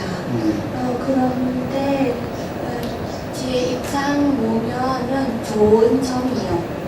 한국 사람들은 자의식은 약하면은 다른 사람 의견을 존중하고 또는 배려하는 있는 나라 것 같습니다. 긍정점은 많아요. 자의식은 약하면. 근데 전 궁금하는 것은 한국 사람들은 자의식 약한 나라이라도 자존심 좀 강한 나라이에요. 그래서 수업하는데 전 이런 느낌이 있어요. 학생들끼리는 서로는 얘기하지 않고 또 얼어웃는 동 얘기해요. 진짜 교수님과는 얘기해도 또 뭔지 모르겠지만 얘기하는 용기가 없는 것 같아요. 베트남에서는 교수님하고 학생들이 진짜 자유롭게는 얘기하고 또 토론하는데 한국 학생들에는 왜 그런 마음이 있어요? 토론하거나 서로 얘기하는 그런 용기 없어요. 예. 제가 수업 시간에 오늘은 벌써 손든 사람이 여러 명인데 우리 한국 교실에서는 수업을 하면 이렇게 손든 학생이 많지 않을 것 같아요. 제가 뭐 토론을 잘 이끌어내지 못해서 그런지는 몰라도 우리 외국인 학생들도 한국 교실에 들어오면 손을 잘 들지 않는 것 같아. 질문해서 안 된다고 생각을 하는 것 같고 다른 사람들이 안 하니까 아까 먼저 말씀하신 것부터 얘기를 하면 저도 역시 자의식이 약하다, 주인의식이 약하다는 것이 가지고 있는 장점도 있다고 생각을 합니다. 그게 한국을 발전시킨 부분도 있고요. 다른 나라 가서 열심히 배워와서 그리고 그러면서도 자존심이 있다고 했는데 그걸 단적으로 역사적으로 보여주는 거는 그렇게 자기의식이 없고 주인의식이 없는 나라가 중국 옆에서 중국이 되지 않았어요. 그것만 봐도 살아남기 위해서 얼마나 애를 썼는지 알 수가 있습니다. 그래서 자의식은 없지만 그 자기의식은, 주인의식은 약하지만 자존심이 굉장히 강하다. 그것들이 가지고 있는 장점도 있다. 문제점도 물론 있고요. 거기에 대해서 저도 동의를 하고요. 왜 그렇게 질문을 안 하느냐? 그것도 역시 유교하고 저는 강하게 영향이 된다고 생각합니다. 조심스러워지는 거죠. 선생님 앞에. 잘못하다가 실수하지는 않을까? 잘못하면 선생님한테 실수하지는 않을까? 실수해가지고 찍히지는 않을까? 그런 걱정도 하고, 기본적으로 토론 문화가 형성되어 있지 않습니다. 논어 읽어보면 교원영색이 선인이다 그랬습니다. 교원영색이 선인이다. 낯빛을 아름답게 꾸미고, 그러니까 화장한다는 뜻이 아니고요. 그러니까 웃는 표정으로 다른 사람한테 아첨을 하는 거죠. 영색, 교원은 아주 좋은 말을 하는 거죠. 좋은 말을 하고, 말 잘하고 낯빛을 아름답게 꾸민 사람들 중에서는 선인이다. 어진 사람이 드물다. 그랬습니다. 그 논을 읽고 나면 그 다음부터는 아주 근엄한 표정을 지어야 됩니다. 하고, 말도 잘해서는 안 해요. 말도 적당하게 안 할 때는 안 하고 그저 폼만 잡고 있으면 됩니다. 아주 근엄한 표정만 짓고 있는 게 아주 훌륭한 사람이 되기 쉽지, 까딱 말 잘못하고 하면 나쁜 사람 되는 겁니다. 그렇게 나와 있으니까 교원영색이 선인이다. 그걸 어릴 때부터 배웁니다. 그리고 시쳇말로, 세상에 떠도는 말로 하면 말 잘하면 빨갱이다 이런 말까지 했습니다. 그러니까 빨갱이라는 게 그 이념을 담고 있는 말이지만, 사실 거기는 이념적인 뜻보다는 나쁜 사람 정도의 그런 의미가 담겨 있습니다. 그러니까 말 잘해서는 좋지 않다. 말만 번드르르하게 하는 사람이다. 이런 의식들이 또 있어서 말을 잘하게 부추겨야 될 텐데, 부추겨도 잘할까 말까인데, 말 잘하면 나쁜 놈이라는 생각을 만들어내는 나라에서 어떻게 토론이 잘 되겠습니까? 잘해봐야 손해인데. 그렇지 않아요? 베트남은 유교 문화권이라고 저는 알고 있는데 어떻게 그걸 극복을 했는지 오히려 궁금하네요. 베트남은 수업 시간에 그렇게 학생들이 토론을 잘하고 선생님이랑도 스스럼 없이 잘 지내고 그렇다는 거죠. 비결을 나중에 우리 학생 가운데서도 있으니까 나중에라도 들어보든지 다른 사람이 얘기해 주시면 또 듣도록 하겠습니다. 고맙습니다.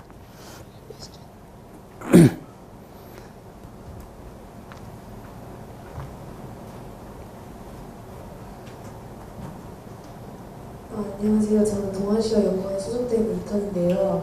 저도 항상 한국 문화를 다른 나라 문화들이랑 비교하면서 항상 한국이 선진국들을 따라가려고 하고 좀 더 나아지려고 하는 모습들이 좋아 보이면서도 약간 숙이는 그런 모습을 많이 봤었는데, 반대로 그런 자의식이 약한 열등감과 비슷한 감정이 또 오월권과 깊은 연관이 있어서, 반대로 한국보다 경제적 발전이 좀 더딘 나라들한테는 서슴지 않게 좀 무례하게 후진국이라고 부르기도 하고 차별적인 발언들을 좀 많이 하시는 분들을 많이 봤고, 그런 인종차별이 약간 한국 문화에 깊이 박혀있는 것 같은데, 오히려 앞으로 좀 더 국제적인 커뮤니티가 생성되면서 다른 선진국들에게 숙이는 모습보다 다른 나라들을 존중하지 못하고 하등하게 대한 태도가 조금 더 한국의 가치를 떨어뜨리는 행동이라고 생각해서 그게 더 문제라고 생각하는데요. 교수님은 어떻게 생각하시는지, 그리고 그런 문제들을 한국이 어떻게 차차 고쳐나가야 하는지에 대해서 궁금증이 있었습니다. 한마디로 여러분들이 고쳐주십시오. 제가 몇 년 전에 어떤 나라라고 얘기는 하지 않겠습니다. 나라를 얘기하지 않겠는데 어떤 나라를 방문을 해서 한국 총영사가 주최하는 만찬에 갔습니다. 만찬에 갔는데 그 나라가 우리나라보다 경제 수준이 경제력이 좀 약해요. 근데 후진국이라고 말을 하면서 이제 한국을 배워서 많이 따라올 거라는 얘기를 하는 걸 듣고 깜짝 놀랐습니다. 총영사라는 사람인데 출신 학교는 제가 얘기를 하겠습니다. 서울대 외교학과 출신입니다. 제가 있는 학교가 서울대니까 도대체 뭘 배우고 뭘 가르치는지 모르겠어요. 총영사 자리에서 끌어내려야 됩니다. 제가 그날 화가 나가지고 그 사람, 우리 일원들은 그 사람 상대도 안 했습니다. 자리에 오기에 피해버렸어요. 그런 사람이 총영사하고 있어요. 너무너무 부끄러웠어요, 그날. 내가 제일 윗자리에 있었으면 그 사람한테 항의를 했을 겁니다. 외교 관계를 맡은 사람인데. 그러니 뭐 다른 사람은 두말할 것도 없죠. 이제 우리가 바꿔야 됩니다. 사람을 사람으로 봐야죠. 한국 내에서도 그렇고 한국 밖에서도 그렇습니다. 그래서 뭐 제가 더 드릴 말씀은 없고 우리가 바꾸면 되고, 우리 학생, 여기 있는 학생들이 핵심 멤버들이잖아요. 나중에 그런 자리에 가면 그때 그 총영사한테 내가 어디 뭐 항의를 했어야 되나 싶은데, 그건 뭐 제 위에 다른 또 한국 사회에서 위계가 있어서 다른 선배가 있어서 누가 될까봐 그 판을 못 깨가지고 가만히 있었는데, 제가 제일 위에 있었으면 분명히 말을 했을 겁니다. 답변이 이런 것도 답변인가요? 모르겠습니다. 갑자기 그 말 들으니까 옛날 생각이 나면서 너무 붕괴하게 되는데, 제일 잘 배웠던 사람인데 그래요.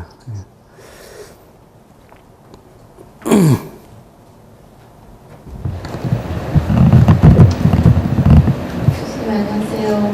저는 중부에서 학생 유청이라고 합니다. 이렇게 유익한 강의 주셔서 너무 감사드려요. 저도 가끔 이제 두 가지 있습니다. 첫 번째는 방금 교수님도 육교 아니면 노장사상 월급이잖아요. 그래서 제가 궁금한 거는 중국 죽사 백과 중에 교수님 제일 좋아하신 사상가 누군지 좀 궁금해요.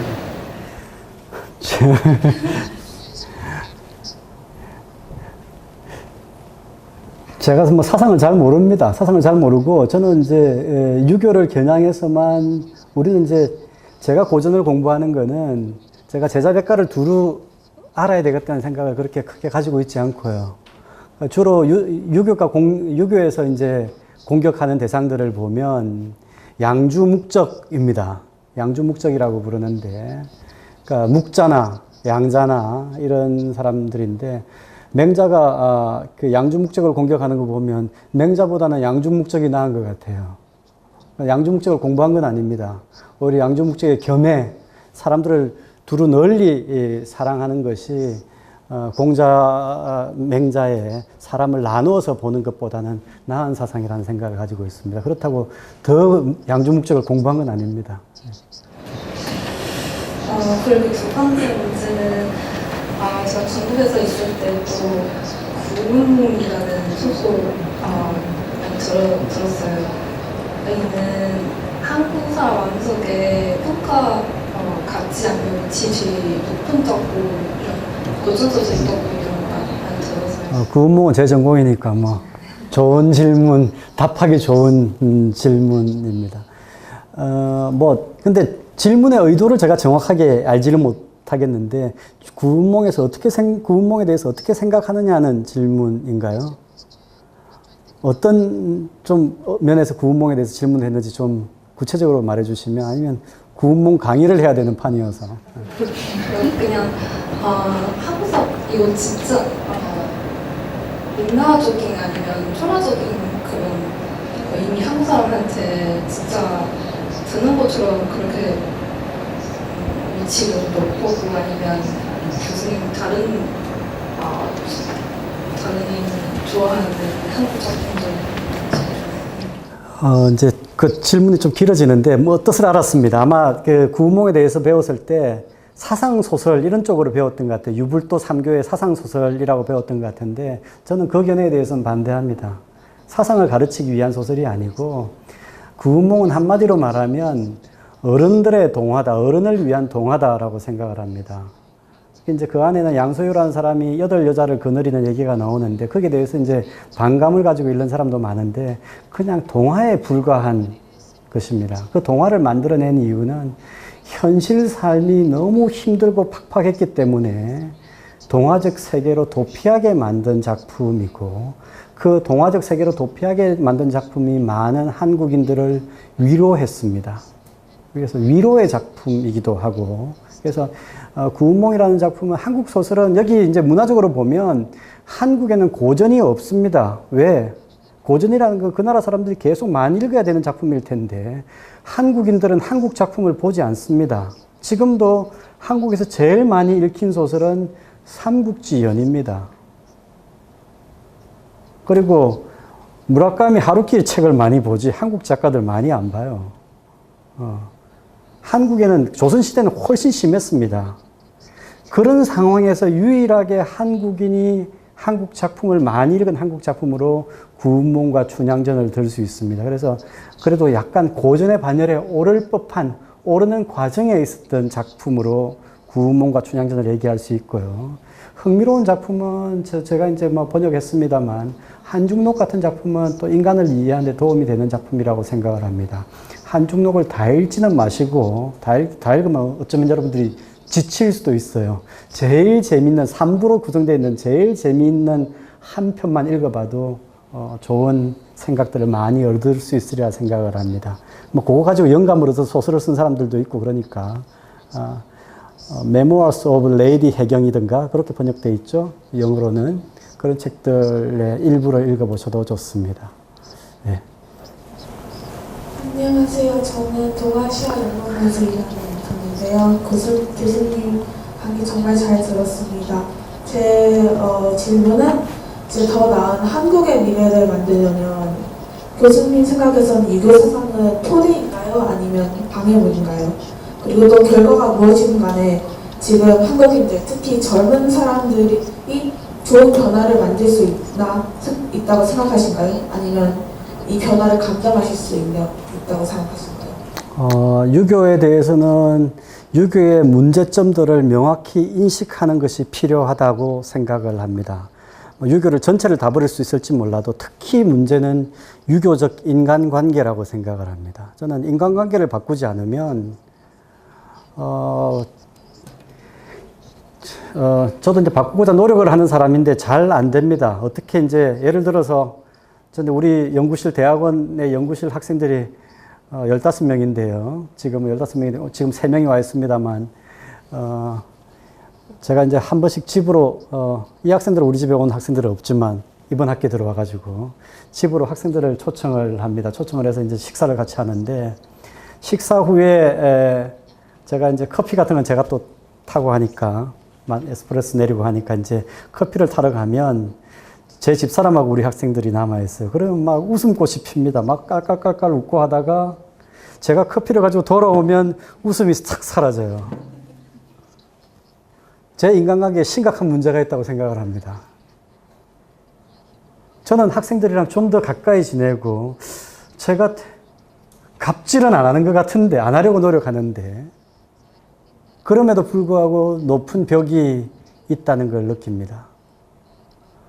그 벽을 높이는 이유 가운데 하나가 중요한 이유가 유교라고 생각을 하고요.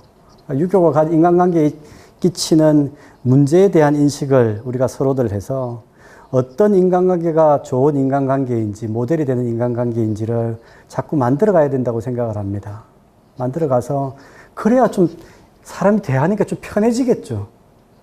그래야 좀 살기 편한 곳이 되지 않겠어요? 그래서 유교 문제는 좀 우리가 냉정하게 비판적으로 인식을 해야 된다고 생각을 하고 바꾸려면 어떻게 해야 되는지 우리가 감당을 할 수 있느냐 감당을 할 수 있건 없건 해야 된다고 생각합니다. 아니면 다른 방법은 다른 방법이 있습니다. 떠나면 돼요. 그런 대로 떠나든지 아니면 여기 살려면 바꾸도록 노력해야 된다. 그게 아는 사람의 임무다. 모르는 사람은 안 해도 좋아요. 모르는 사람 안 해도 좋지만 그런 인간관계가 도처에 깔려 있습니다. 도처에 깔려있고 그 방해물들도 너무 많아요. 거기에 대해서 제가 뭐 글을 쓴 것도 있고 그런데 예를 들어서 술자리 어떻습니까? 한국 술자리 어떻습니까? 저는 잘 안 갑니다. 지긋지긋해서 안 갑니다. 왜 그리 술을 못 먹여서 난린지. 폭탄주. 마셔봤어요? 폭탄주? 뭘 하자는 건지 모르겠어요. 심지어 서울대학교의 경우에는 역대 총장들 중에서 폭탄주 못하는 사람이 없어요. 지금도 아마 잘할 겁니다. 지금 총장도. 대학 총장이 폭탄주 이렇게 말고 있어요. 그러면서 어떤 유명한 총장은 지금 아주 높은 자리에 있는 총장 한 분은 자기의 폭탄주 환자는 20억이라 그랬나? 2억이라 그랬나? 2억짜리 폭탄, 20억짜리 폭탄주라 그랬던가? 20억짜리라 그랬어요. 기업가들하고 만나서 폭탄주 나누면서 인간관계를 쌓아서 그래서 자기가 기부금을 받는다는 겁니다. 대학 총장도 부끄러운 줄도 몰라요. 자기가 무슨 짓을 하는지도 몰라. 그런 나라입니다. 그래가지고 제가 대학 신문에다가 술판을 뒤집자라는 글을 쓴 적이 있습니다. 대학부터 바꿔라. 총장부터 바뀌어라. 그날 저녁에 연락이 왔더라고요. 총장님 전화를 하셨더라고요. 좋은 글 쓰셨다고. 좋은 글 쓰는 게 문제가 아니라 총장이 폭탄주를 안 먹어야지. 그런 다음에 조선일보에 주폭 특집을 했어요. 주폭이 뭔지 아세요? 술 먹고 막 사고 치는 사람들 특집을 했는데 제가 아는 조선일보 기자들이 주폭들입니다. 자기는 세상을 바꾸자 그래놓고 자기가 안 바뀌고 있어요. 우리가 할 일이 많습니다. 냉정하게. 그러니까 감당을 할 수 있느냐라는 질문보다는 저는 살려면 지식인이라면 감당을 해야 되지 않느냐라고 생각을 합니다. 좀 세상하고 부딪히는 부분이 많을 겁니다. 저도 많이 부딪히고 있고요. 바꿔야죠. 바꿔야 되겠죠. 감사합니다. 질문 하나만 더 하자면 최근 이제 한국 이제 학생들 사이에서는 문과라는 과목이 경제적인 면에서 좋지가 않은 전공이라고 이제 그런 생각들을 많이 하고 있거든요. 하지만 저는 문과가 특히 인문학이 인류 또 한국의 발전을 위해서는 꼭 필요하다고 생각하거든요. 근데 왜 이런 생각들이 나타나는지 물어보고 싶습니다. 그리고 또한 이게 또 이균 사상의 그런 이제 잔재라면 이걸 이제 어떻게 없애야 하는지도 네, 우리 질문하신 분은 혹시 전공이 뭔가요? 지금 아직 안 정하셨구나. 예. 이제 문과라고 하는 인문학, 저는 이제 문학 전공입니다만, 이런 전공들한테, 니네들은 뭐 하는 분야냐라는 질문을 계속 하는 거죠, 사회에서. 자기 존재를 증명하도록 요구하는 거죠. 왜 이런 요구가 계속 들어왔느냐? 저는 우리 쪽에 잘못이 있다고 생각을 합니다. 우리가 해야 될 역할을 못하니까 자꾸만 우리한테 니네들은 뭐 하고 있니? 라고 묻는 거죠. 이 세상에 이렇게 많은 문제들이 있는데 이런 문제에 대해서 여러분들은 너희들은 어떤 해답을 내고 있니? 제가 우리 대학에서도 그렇게 얘기를 합니다. 저는 이제 인문대학에 소속되어 있고요. 인문대학에 소속되어 있는데 인문대 교수들끼리 그런 얘기들을 많이 합니다. 많이 하는데 물론 안 하는 사람들도 있죠. 그러니까 최근 몇 년, 한 7, 8년 전이던가요. 서울대에 파견되어 오셨던 뉴욕 대학에서 오셨던 분 같아요. 김성복 교수라는 분이 미국으로 돌아가면서 서울대 교수들을 향해서 쓴소리를 날렸습니다. 제가 자기가 1년인가 2년인가 서울대에 와서 보니까 서울대 교수들이 공부는 안 하고 만나면 술만 먹고 정치 얘기밖에 안 하더라. 그런 얘기를 한 적이 있습니다. 사실입니다. 쓰레기 같은 교수들 많습니다. 근데 김승복 교수님이 아쉽게도 그런 사람만 만나고 갔어요. 그렇지 않은 분도 또 많이 있습니다. 그렇지 않은 분들은 김승복 교수가 왔다고 해서 굳이 만나려고 들지 않았을 겁니다. 저도 그분이 왔다고 해서 만나려고 들지도 않았고 만날 이유도 없고 저도 바쁘고 그분이 나갈 때 그런 소리를 했다는 얘기를 다른 사람 통해서 그분 이름을 알았습니다. 자기가 만나고 싶었으면 자기가 찾아갔어야죠. 그런 교수들도 있습니다. 제가 너무 갑자기 흥분을 해서 질문을 잠깐 까먹었는데 다시 한번 미안하지만 환기만 좀 시켜주시겠어요? 너무 화가 나서 우리 학생이 막 격동시키는 질문을 하셨어요. 그래서 이제 문과가 그렇게 좋지 오케이. 미안합니다. 그래서 이제 사실 선생들이 문과 인문대에 뭐 사회대도 모르겠습니다만 정말 학문에 충실하고 자기 일을 했으면 그런 질문을 적게 받았을 겁니다. 물론 그런 질문은 계속 주어지리라 생각하지만 그 질문에 대해서 답을 잘 내리지 않고 헌신하는 모습을 보이지 않았다고 생각을 합니다. 예컨대 재작년에는 한국에서 세월호 사건이라는 한국 전체를 떠들썩하게 만드는 사건이 생겼지만 서울대 제가 소속해 있는 인문대에서는 선생님 아무런 컨퍼런스도 없었습니다. 세상을 떠들썩하게 만드는 모든 문제에 대해서 우리가 답을 해야 될 의무는 없어요. 하지만 답이 나왔어야 된다고 생각을 합니다. 답이 정답이 아닙니다. 우리가 우리의 생각으로 우리가 공부해왔던 것으로 어떤 답을 마련하는 노력을 보여줬어야 된다고 생각을 합니다. 그게 자기 존재 증명이겠죠. 근데 아무도 하지 않았어요. 왜? 당신 하지 않았어. 저도 못했습니다.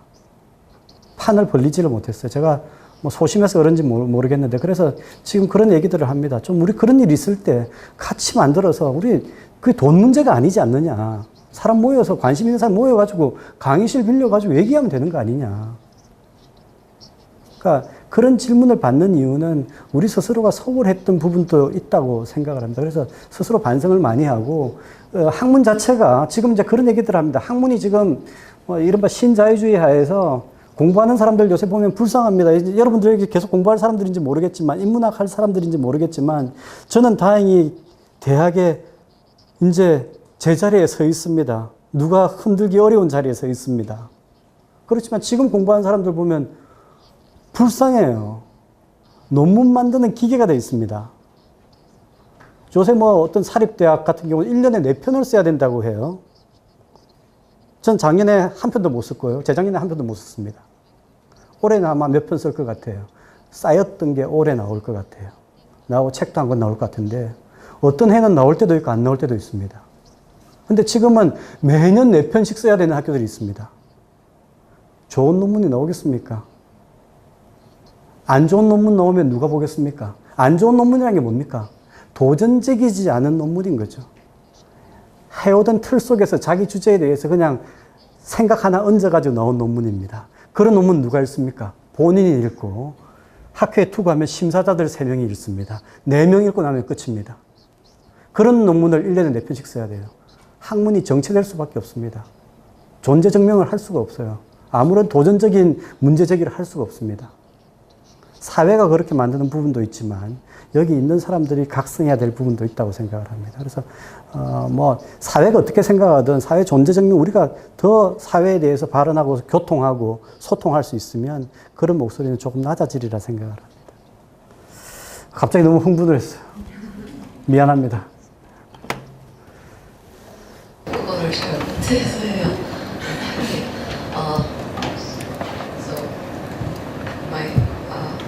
First of all, your lecture was very, how do you put it? Interesting. Thank you. You talked about how Koreans view themselves through the historical literature that you study, but I was wondering on a personal level what you think of Korea yourself and how you perceive yourself as a Korean as well, because I believe that based off of your studies, they must have impacted you in some way that might have changed your view throughout your career, or perhaps they've stayed the same. I'm not sure. I was wondering how that has been. 네. 사실 오늘 이 발표한 이 주제는 20년 전부터 제가 생각했던 겁니다. 제가 국문학을 시작하면서부터 여기와 관련된 책을 내겠다고 생각을 했고요.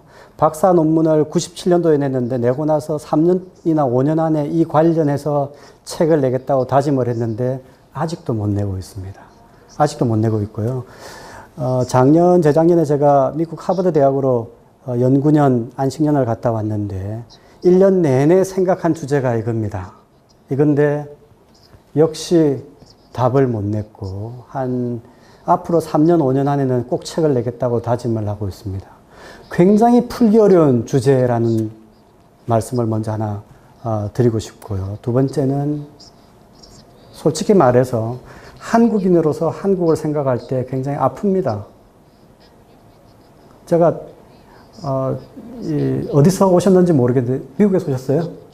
캐나다 어디 동부인가요? 서부.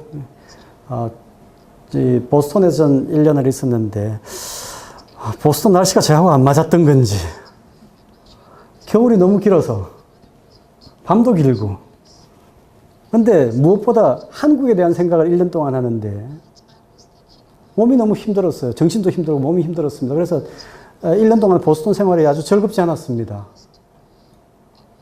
한국을 생각하면 힘들어져요. 날도 흐리지, 밤도 길지. 제 생각은 한국을 생각하면 왜 이렇게 슬퍼지고 힘들어질까 하는 생각을 먼저 가지게 됩니다. 제 친한 친구 중에 제 대학원 다닐 때 만났던 친구인데 요새는 하도 이쪽 분야에 워낙 유명 인사가 돼서 임마누엘 페스터라이시라고, 작년에 대통령이 휴가를 갔다 온 다음에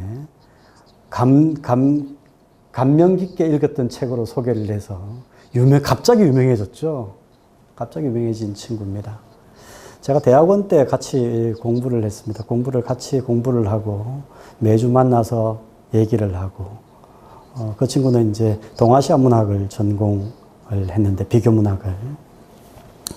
제가 이제 그 친구한테 한국에 대해서 가르치고 얘기하고, 그 친구는 자기가 미국에서 배운 중국 문학, 일본 문학에 대해서 저한테 얘기를 해줬어요. 그래서 오랫동안 가깝게 지냈지만 지금은 좀 공부가 멀어져서 그 친구는 다른 공부를 하고 있어. 완전히 다른 공부를 하고 있어서 저하고 만날 기회가 별로 없습니다.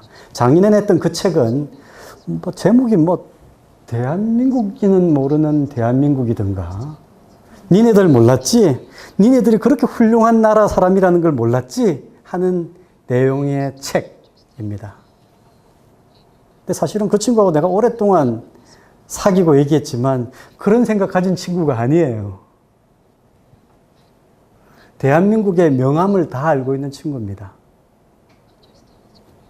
다 알고 있는 친구인데 대한민국 사람들 워낙 어둡게 지내고 있으니까 좋은 소리 듣고 싶어하는 대한민국 사람들한테 자기가 가진 대한민국의 좋은 모습들을 중심으로 썼고, 그것들을 출판사에서 약간 기획을 해서 더 강화시킨 것 같아요.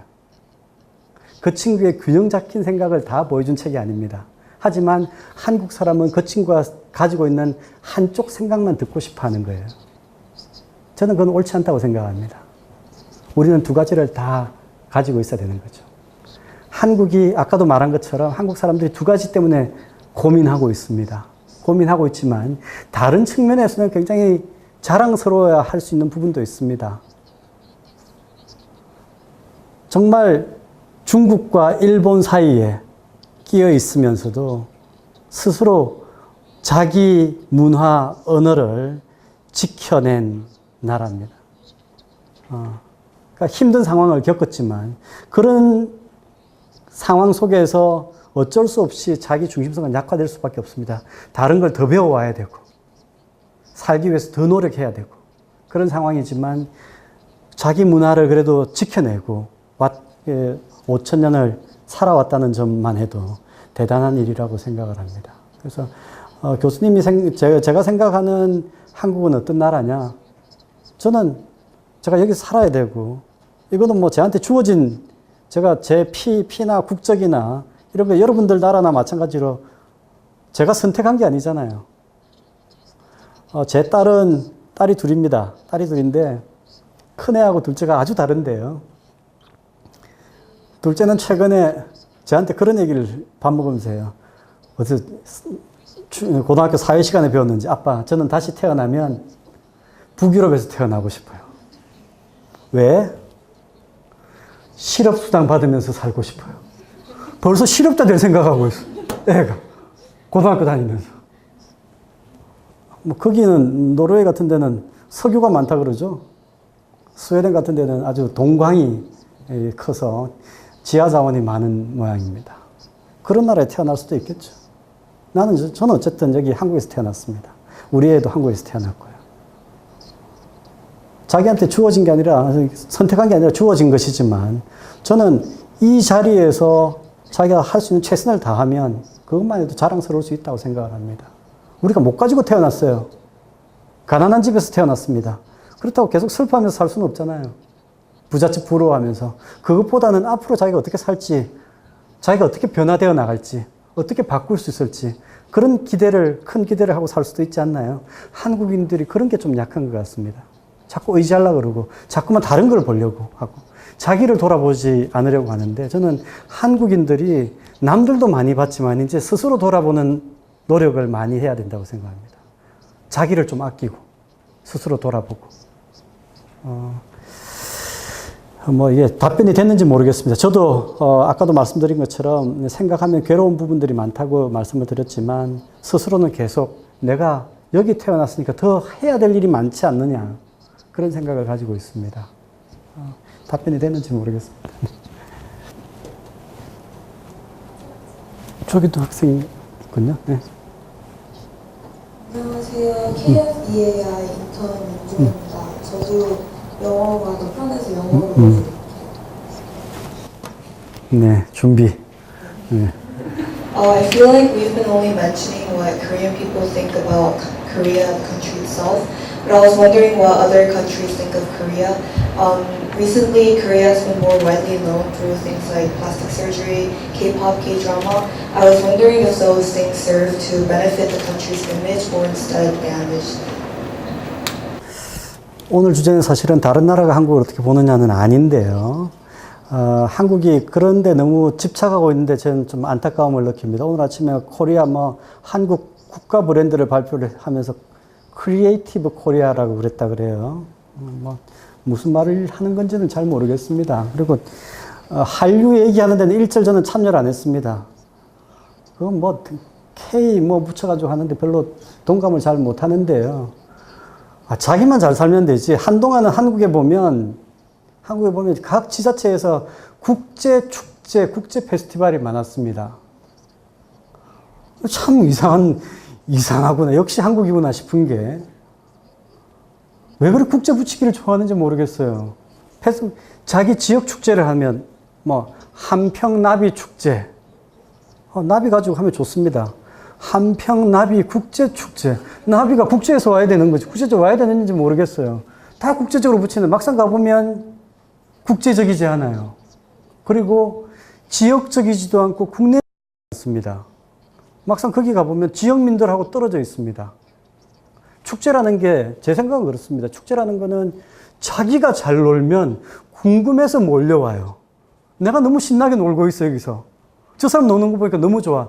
그래서 와야 될 텐데 제발 와주세요. 와가지고 좀 놀아주세요. 그게 무슨 축제입니까? 근데 그런 식으로 하는 게 자화자찬하는 게 굉장히 많은 것 같습니다. 물론 한국이 만들어서 퍼뜨리는 부분도 있지만 한국이 한류가 어떻게 됐다, K-팝이 어떻게 됐다 한 맺힌 것 같아요. 마치 한 맺힌 것처럼 그렇게 하는 거는 좀 저는 거기다가 늘 문화를 얘기하면서 돈을 얘기합니다. 한류의 경제적 가치 그거 좀 그만했으면 좋겠어요. 계산도 어차피 안 될 텐데 제가 경제학을 모르지만 계산 될 게 있고 안 될 게 있잖아요. 그거는 희망이지 계산이 아니죠. 희망이지. 애견도 아니고 희망입니다. 걸그룹을 보내가지고 돈을 얼마 벌어왔으면 좋겠다 하는 희망이지. 실제로 벌지 안 벌지 어떻게 알아요? 네, 그런 식으로 하는 것들이 지금 저는 이제 오히려 문화를 어떻게 더 생산적으로 만들 것인지, 우리가 더 즐거운 문화, 더 좋은 문화, 질 높은 문화를 어떻게 만들 것인지 하는 고민에 더 힘을 기울여야지, 좀 부수적인 것 같아요. 그렇게 하는 것들에 대해서. 그래서 저는 그런 부수적인 노력에 너무 집중되고 있는 것. 한식의 세계화. 그 세계화 시켜야 되나요? 한식을 잘 먹고 있으면 먹어주지 않을까요? 그 대통령까지 나서가지고 세계화 나서고 옛날엔 영부인 나서가지고 그럴 힘 있으면 다른 데 힘썼으면 좋겠어요. 저는 제 생각은 그렇습니다. 그래서 한류니 K-팝이니 노력하는 모습 좋습니다. 다 잘 만들려고 노력하는 모습이 아마 지금의 자리를 끌어냈겠지만 그거 가지고 자꾸만 다른 걸 꾸며내는 것. 조금 이상한 느낌을 저는 가지고 있습니다. 답변이 됐습니까? 예. 굉장히 뭐 비판적인 답변을 많이 했는데요. 인문학의 생명이 비판이라고 생각합니다. 스스로도 자기 비판도 굉장히 많이 합니다. 그래서 인문학을 하는 사람은 즐거울 생각보다는 고통을 받을 생각을 많이 해야 된다고 생각해요. 스스로가 고통스럽습니다. 제가 비판하면서 즐겁지 않아요. 제한테 다 겨누어지는 질문들입니다. 시간상 아무래도 제가 마지막 질문이 될 것 같은데요. 저는 이제 한국인으로서 교수님의 강의를 잘 들었는데 개인적인 생각으로는 이제 유교가 이제 전반적으로 이런 생각을 한국인들이 이런 생각을 가지게 된 원인이라고 말씀하셨는데 저는 개인적으로 유교보다는 유교 사상을 가지고 있던 나라에서 급속한 산업 성장을 하기 위해 관료제적 조직을 만들거나 혹은 군대식 수직적 문화를 받아들여가지고 이렇게 되지 않았나 싶은데 이제 제가 유교의 성리학이 사실 아까 교수님께서 말씀하신 대로 이제 아랫사람의 도리뿐만 아니라 위에사람의 도리를 오히려 더 중요시하는 경향이 있는데 지금 우리나라는 이제 아랫사람의 도리만 굉장히 강조하고 있는 곳이 더 문화가 더 많잖아요.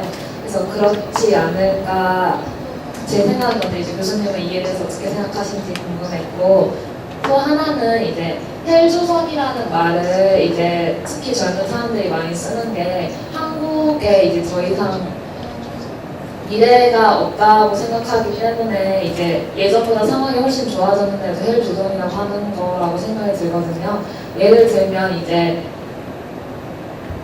금수저라는 말도 굉장히 많이 쓰잖아요. 그래서 자기가 굉장히 많은 돈이나 아니면 좀 좋은 집안에서 태어나지 않으면은 더 이상 자기 노력만으로 더 높은 자리에 올라가기 힘든 그런 것 때문에 이제 사람들이 헬조선이라는 말을 붙이고 사는 게 아닌가라는 생각이 드는데 이에 대해서 교수님은 어떻게 생각하는지 의견이 궁금합니다.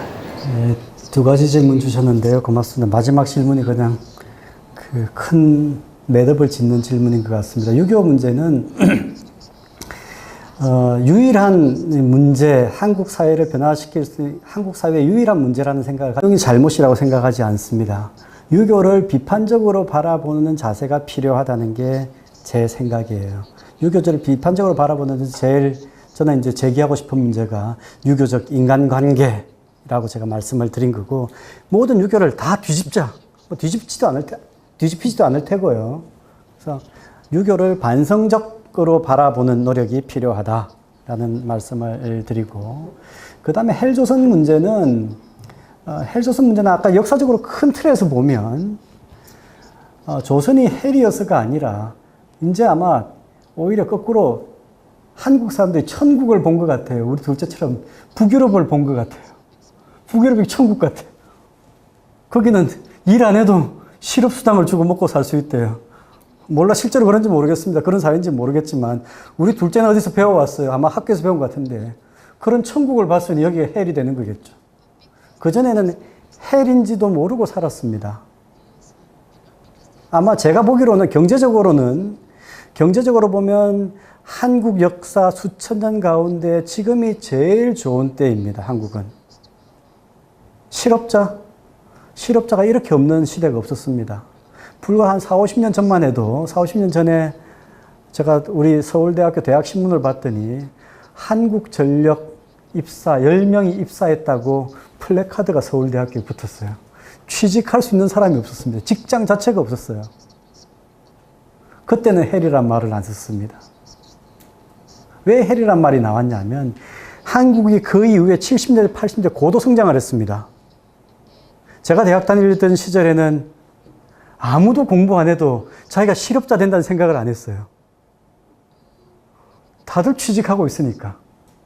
그리고 아버지는 계속 승진하고 있었습니다. 우리 아버지 세대는. 고도 경제 성장을 계속 하고 있다가 그 벽에 딱 막힌 상황이 된 겁니다. 우리가 누렸던, 대한민국이 누렸던 70년대, 80년대, 90년대가 대한민국, 한국 전체의 역사로 보면 특별한 시대였습니다. 고도 성장이 막히면서 어떻게 해야 되지 하는 막막한 느낌이 헬 조선이라는 말에 나왔다고 생각하고, 세계를 보는 눈이 넓어지면서 다른 쪽을 볼 수 있게 돼서 또 헬 조선이라는 말, 탈 조선이 가능한 시대가 되었기 때문에, 탈 한국이 가능한 시대가 됐기 때문에 나왔던 말이라고 생각합니다. 작년에 나왔던 그 소설 장강명이라는 소설가가 한국이 싫어서라는 소설을 썼는데요. 헬 조선의 모습을 잘 보여주는데, 세계가 새로운 시대로 접어들기도 했고 한국이 새로운 국면에 접어들기도 했기 때문이라고 생각을 합니다. 어찌됐든 지금 가지고 있는 여러 가지 문제들 가운데에서 돈으로 해결할 수 있는 문제가 있고 돈으로 해결할 수 없는 문제가 있다고 생각합니다. 돈으로 해결할 수 없는 문제는 돈으로 해결할 수 있는 문제라면 그건 정말 제 영역이 아니라고 생각을 하고요. 돈으로 해결할 수 없는 문제, 인간관계라든지 여기를 헬로 만드는 다른 이유가 또 있잖아요. 문화적인 요소, 이런 부분들에 대해서는 제 같은 인문학을 하는 사람들이 발언을 하고 연구를 하고 궁리를 하고 고민을 해서 답을 내놓아야 된다고 생각을 합니다. 정답이 아니지만 여러 사람들이 의견을 맞추고 소통하고 세상을 변화시킬 수 있는 방법을 찾아야 된다고 생각을 합니다. 답이 되는지 모르겠습니다. 마지막 질문이라고 하셨는데 이것으로 마치겠습니다. 고맙습니다. 네.